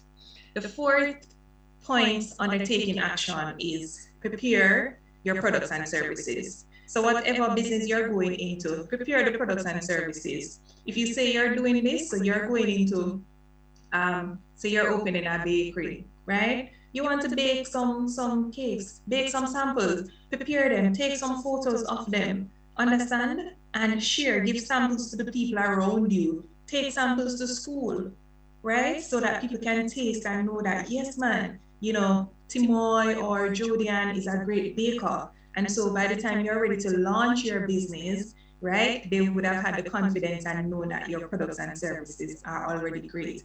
And when you prepare the products and services, you can take photos of those and you can use those for the next step, which is to launch and market your business. So nowadays, one of the easiest ways to launch and market and the cheapest ways to launch and market your business is social media. Start an Instagram page for your business. Don't just stay on your own personal page. And if you want to promote your products or your business on your personal page, that's fine, right? But do more than just scroll through Instagram and look on people's photos. Use it as a platform to tell people about the business that you are in. Showcase the photos of your products and your services, right? Help people to see what you can do, to see the products that you're selling, and to see the services that you are offering.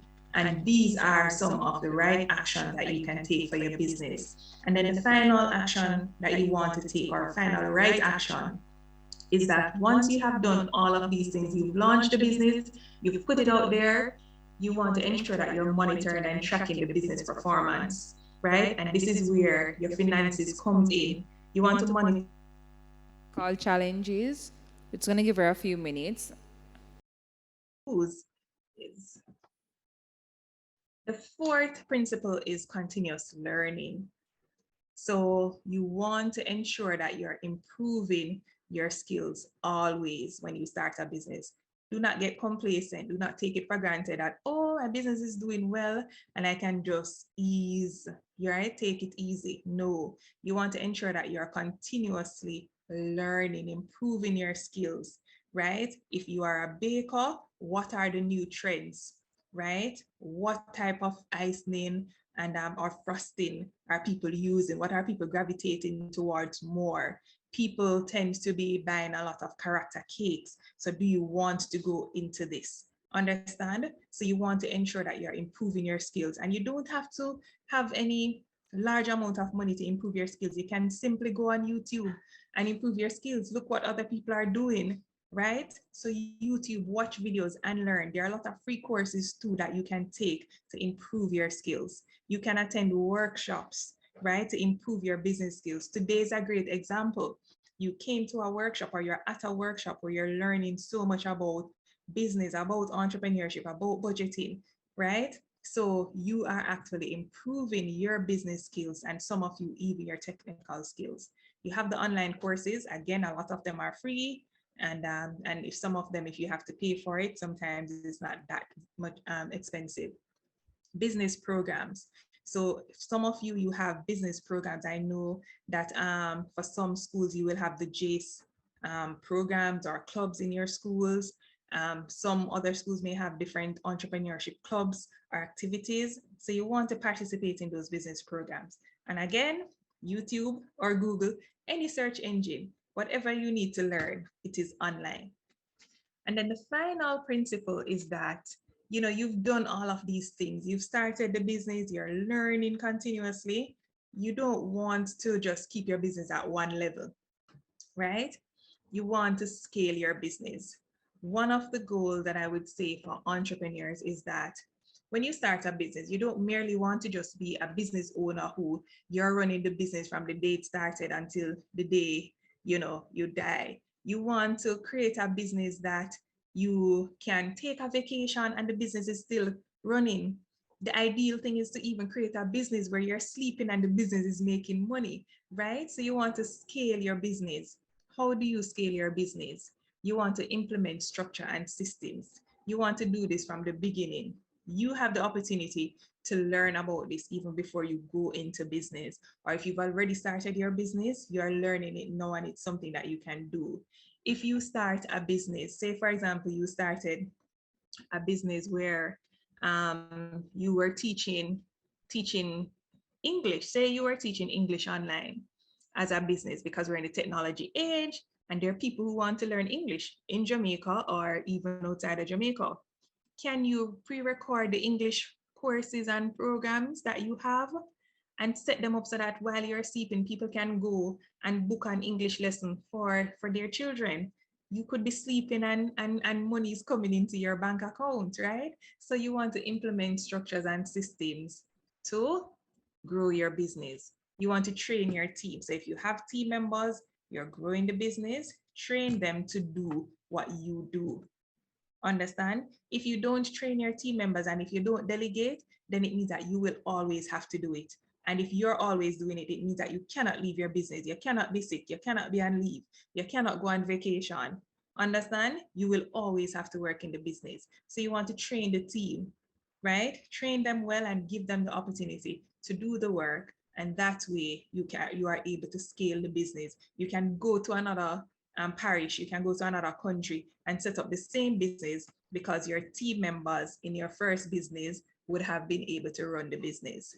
Identify new markets.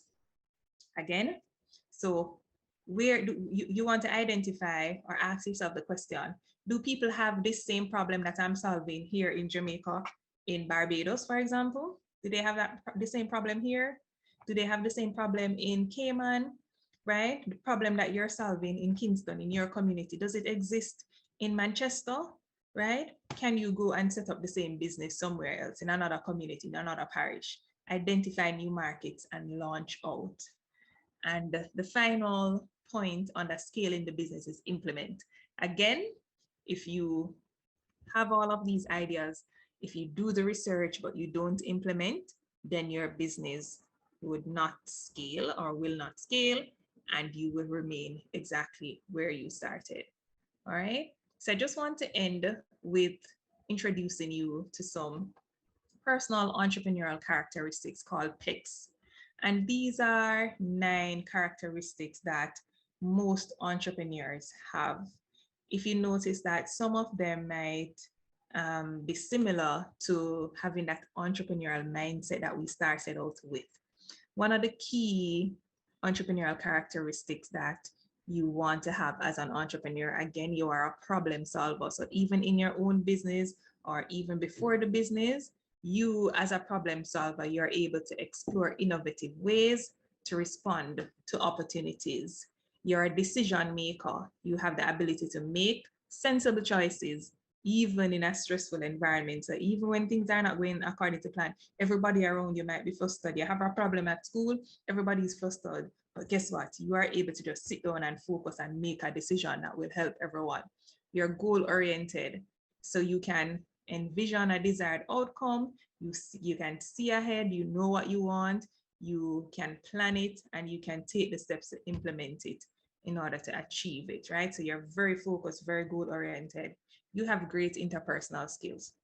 So I know some persons will say that, oh, I'm not a people person, or I'm shy, or I'm reserved, but it doesn't mean you don't have to be an extrovert or outgoing to have great interpersonal skills. Even if if you're an introvert or you're more reserved, the point of great interpersonal skills is that you can communicate well with other persons. All right. You understand the needs and wants of others, and you're able to inspire them and to provide that for them. We go back to persistence, right? So persistence, you can firmly pursue goals regardless of the energy and commitment that is required. So when things are not going according to plan, right, you are still going to go forward, push, and get it done. One of the key entrepreneurial characteristics is that you are a risk taker. Entrepreneurs are risk takers. You don't know the end result. That is the truth. But when you take risks, you're taking calculated risk where you'd have weighed the pros and cons.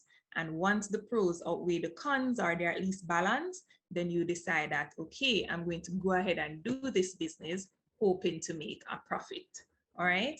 Communication, you can speak, listen, write effectively. Self-confidence, you believe in your own ideas and abilities, and you can actually convey that belief to others. A lot of times you find, especially when you're starting out, people will question you.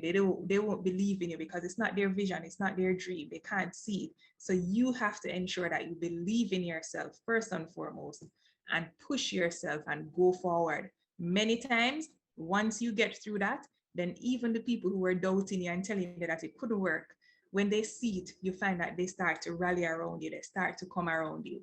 So ensure that you have self-confidence, because you will definitely need it to start. And the final characteristic is leadership, right? You can direct others effectively and empower their performance, especially when it comes to building a team. You have to be a great leader as an entrepreneur to empower your team, right? You can direct them, you can train them so that they can carry out the work and help you to expand and grow your business and to serve the people that you're serving well. So I don't know if there are any questions. I'm happy to answer any questions that you might have on the process of, business development, how you can start your business from thought to implementation, or based on what you have seen. Thank you so much, Mr. Roden. At present, we don't have any questions, but what I would invite you to do, if possible, to perhaps drop any contact details in the chat below, so that those who are here, if they have any questions afterwards, they can definitely reach out to you. And those within the virtual world, please feel free to reach out to Mr. Roden and drop your questions and ask her anything that comes to mind. All right, so thank you so much again, Ms. Roden, for an insightful presentation. And we're making our way to the end of our symposium. But just before we close out, I'm going to invite Mrs. Jacqueline Boucher. She's the Director of Programs Coordination Division here at IOJ, to bring some acknowledgement. Gratitude is a must, so she's going to come and give us the vote of thanks. And thereafter, I'll invite Reverend Omar Morrison to give the closing prayer. And then I close out with the rest of all my razzle-dazzle and give away some more prizes quizzes afterwards. So now we're going to have acknowledgements, and then we're going to have the closing prayer.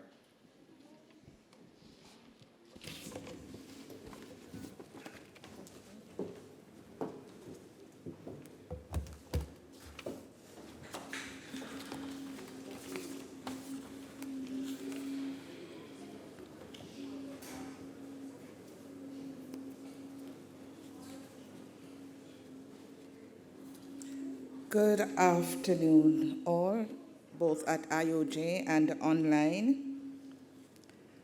The Programs Coordination Division has, over the years, sought to affirm more young people, and this Children's Symposium, executed through the Junior Center, is one such effort. The Programs Division is constantly trying to come up with creative and fulfilling ways to foster this development and growth in our young people. And today, this symposium held in May, which is designated as Child's Month, was organized to do just that. This year is the 12th year that we are hosting this Hush Symposium. And over the past 2 years, due to the COVID-19 pandemic, and believe it or not, we are still in that pandemic, like every other event, we were online. And I am indeed overjoyed that we are able to once again open our doors to have young people sharing with us. I hope that when you leave here today, you will feel encouraged to persevere regardless of the challenges that you might face. Today is a special day, and you're here not by accident, and I hope that you will feel motivated to continue to pursue or create your own business ideas to achieve your goals. Let me start my acknowledgements by recognizing our Master of Ceremony, Mr. Moy Campbell. Thank you, Ms. Campbell, for so ably guiding the day's proceedings. Thank you. Good job. Thanks to Mrs. Nicole Patrick Shaw, Deputy Director of the IOJ, for her warm welcome. To our presenters, Mr. St. Andish Williams, Ms. Kalia Smith, and Ms. Lanicia Roden, your participation has certainly enriched this event, and we thank you for sharing your wealth of knowledge with us. To Mr. Toussaint Davy, we really and truly appreciate you sharing aspects of your life story with us. The sincerity and honesty with which you shared certainly resonated with me. And I am sure others are encouraged to focus, aim high, and will not be daunted by the challenges. To our booth holders and partners, that's Rise Life Management Services, Junior Achievement Jamaica, Young Women and Men of Purpose, Jamaica Cold Pressed Juices, National Child Month Committee, Captain ICANN, your presence and the information you disseminated certainly helped to make today's symposium a successful one. To our sponsors, Jamaica National Foundation and Jamaica National Baking Company Limited, thank you for your support. Thanks to our sign language interpreters, Mrs. Stephanie Spencer and Mrs. Cicely Donaldson. You have done a remarkable job, and thank you for your support over the years. Thanks to the entire staff of the IOJ for your support, and permit me to single out the staff of the Programs Coordination Division who had the responsibility of planning and hosting this event. To our sound engineer, Jeff Clark, and his team, thanks for making this happen. Thanks to all the schools, students, teachers, and the general audience in the lecture hall. And I must single out Kingston College and Holy Childhood High School. You have been fantastic. Without you, our audience in the hall and online, it would not have been possible. Thanks so much for attending, and I hope that the hours spent here today would have been worth it. and that you will feel empowered to make your dream into a reality. Thanks to Reverend Omar Morrison, who will ask God blessings on us as we close today's interesting symposium. Thanks, everyone, and see you at our next event.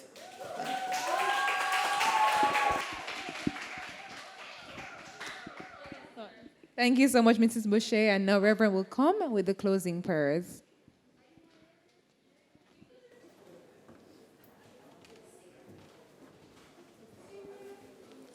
Afternoon, everybody. Just before I pray, let me congratulate Mrs. Boucher and her team for the fabulous job of work they did in putting together this wonderful Children's Symposium. Put your hands together for her and her team.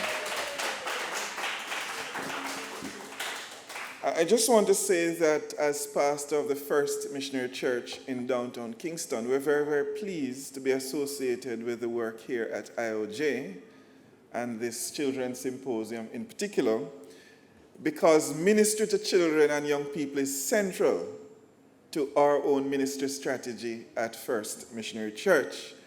I'm asked to pray, so I won't take time to tell you about the challenges we have with Zozo, among other things. And we're going to do everything we can to encourage the children of our country so that indeed you can fulfill your purposes. And we know that that can't happen without God. So let's pause to look to him in prayer as we commit all we seek to do to him. Let's pray. Almighty God and our loving Heavenly Father, we are grateful to you for the gift of this new day. It's a day we've never seen before and one we'll never see again. We thank you for the privilege of not only being alive, but knowing in our hearts that this life you have given to us must be a life of purpose. We thank you for who you are, the God who created us in your own image. Thank you that you're loving and kind, merciful, forgiving, that you're a God of justice, and that you're a God of purpose. We are grateful to you for this institution, the IOJ. We thank you for its leaders and all who make up the team and the passion with which they serve the people of this country. We thank you for this symposium and the impact, the positive impact it has been on the life of so many, both in person and those online. We thank you for the wealth of information that has been shared today, empowering our young people to be the best they can be, opening up windows of opportunities for them, giving them new vistas on a future that is possible. Oh God, we know that there are many, many challenges with which we are faced in this country, but we thank you for our young people right across the length and breadth of Jamaica, land we love. Because we know that children are not just a future, they are a big part of our present. So we would, Lord, again, thank you for them and pray your comprehensive blessing on them. We pray for their holistic development, that the information they would have be part of today in terms of sharing such information, that it will not go through one ears that go through the other, but something will be caught and they will be empowered to develop and to become better men and women, that we can be proud of them as they grow to make Jamaica the place of choice to live, work, raise family, do business, and retire. So we ask your blessing on all our schools, all our children, all our parents and caregivers as they watch over our children. We ask, God, that they will never forget you, because most importantly, you want a relationship with each of us, and you want to empower us to be the best we can be. So again, we give you thanks and ask that you'd preserve the gains from this symposium and continue to bless not only the IOJ, but its partners, so that they in turn can be a blessing to the people of Jamaica, especially through empowering young people through the Junior Center. Thank you for hearing our prayers and what you will continue to do for us. In the name of Jesus we pray and ask these blessings. Amen.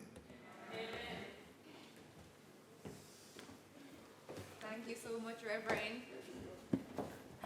All right, ladies and gentlemen, we are at the end of our symposium. But just before we go off, I'm going to invite the persons who are joining via Zoom to please fill out the evaluation forms. Let us know what we did today, and if you liked it, let us know your feedback and your comments. I think I know how everyone here is feeling. You guys enjoyed today?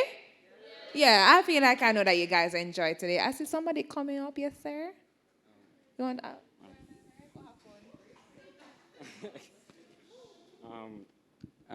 Good afternoon, everyone. On behalf of Kingston College, we would like to thank the MC, Mr. Moy Campbell, the interpreters, Mrs.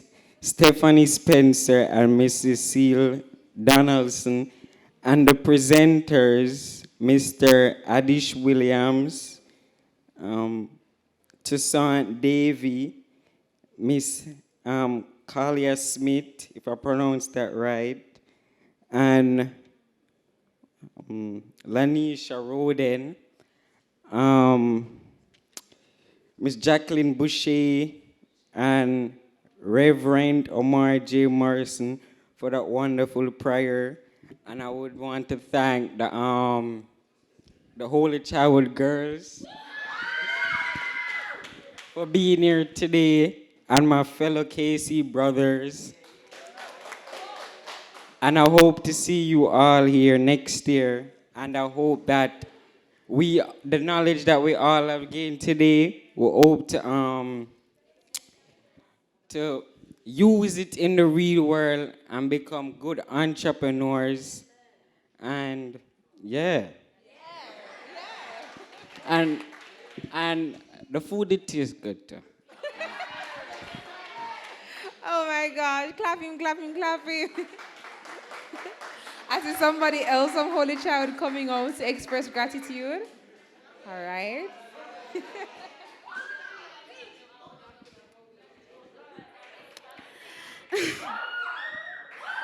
Okay, so a pleasant afternoon once more.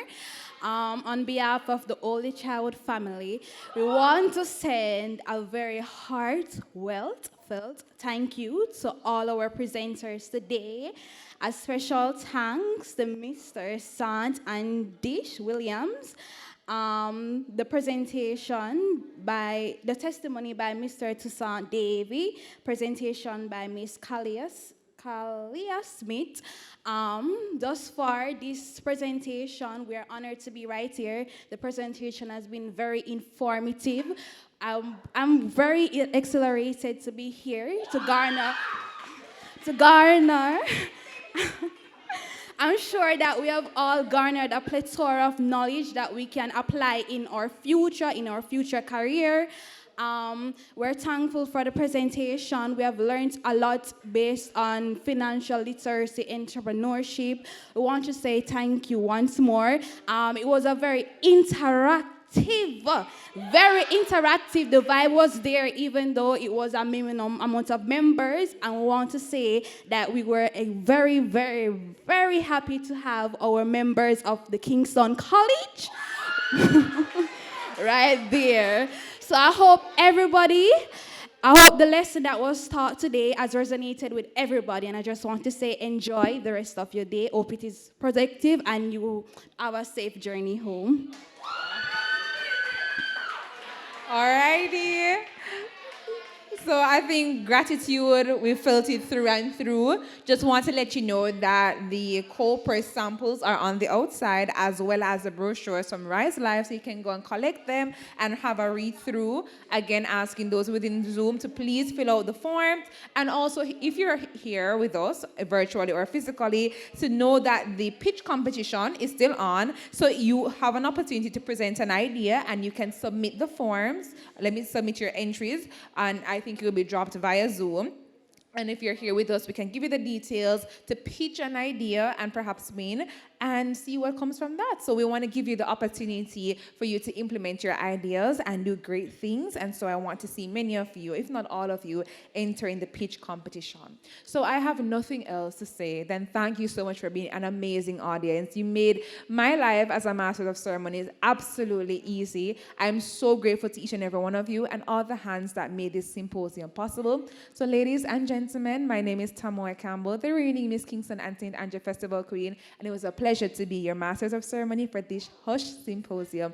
Walk good, be safe, and keep your distance. All right, so let's just stand for the playing of the National Pledge and make our way outside for all our refreshments and our socializing. All right.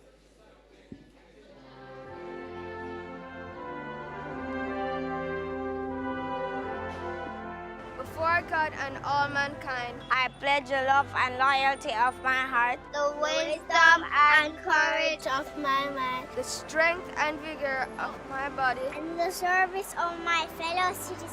I promise to stand up for justice, brotherhood, and peace, to work diligently and creatively, to think generously and honestly, so that Jamaica may under God increase in beauty, fellowship, and prosperity, and play her part in advancing the welfare of the whole human race. Of the whole human race. Of the whole human race.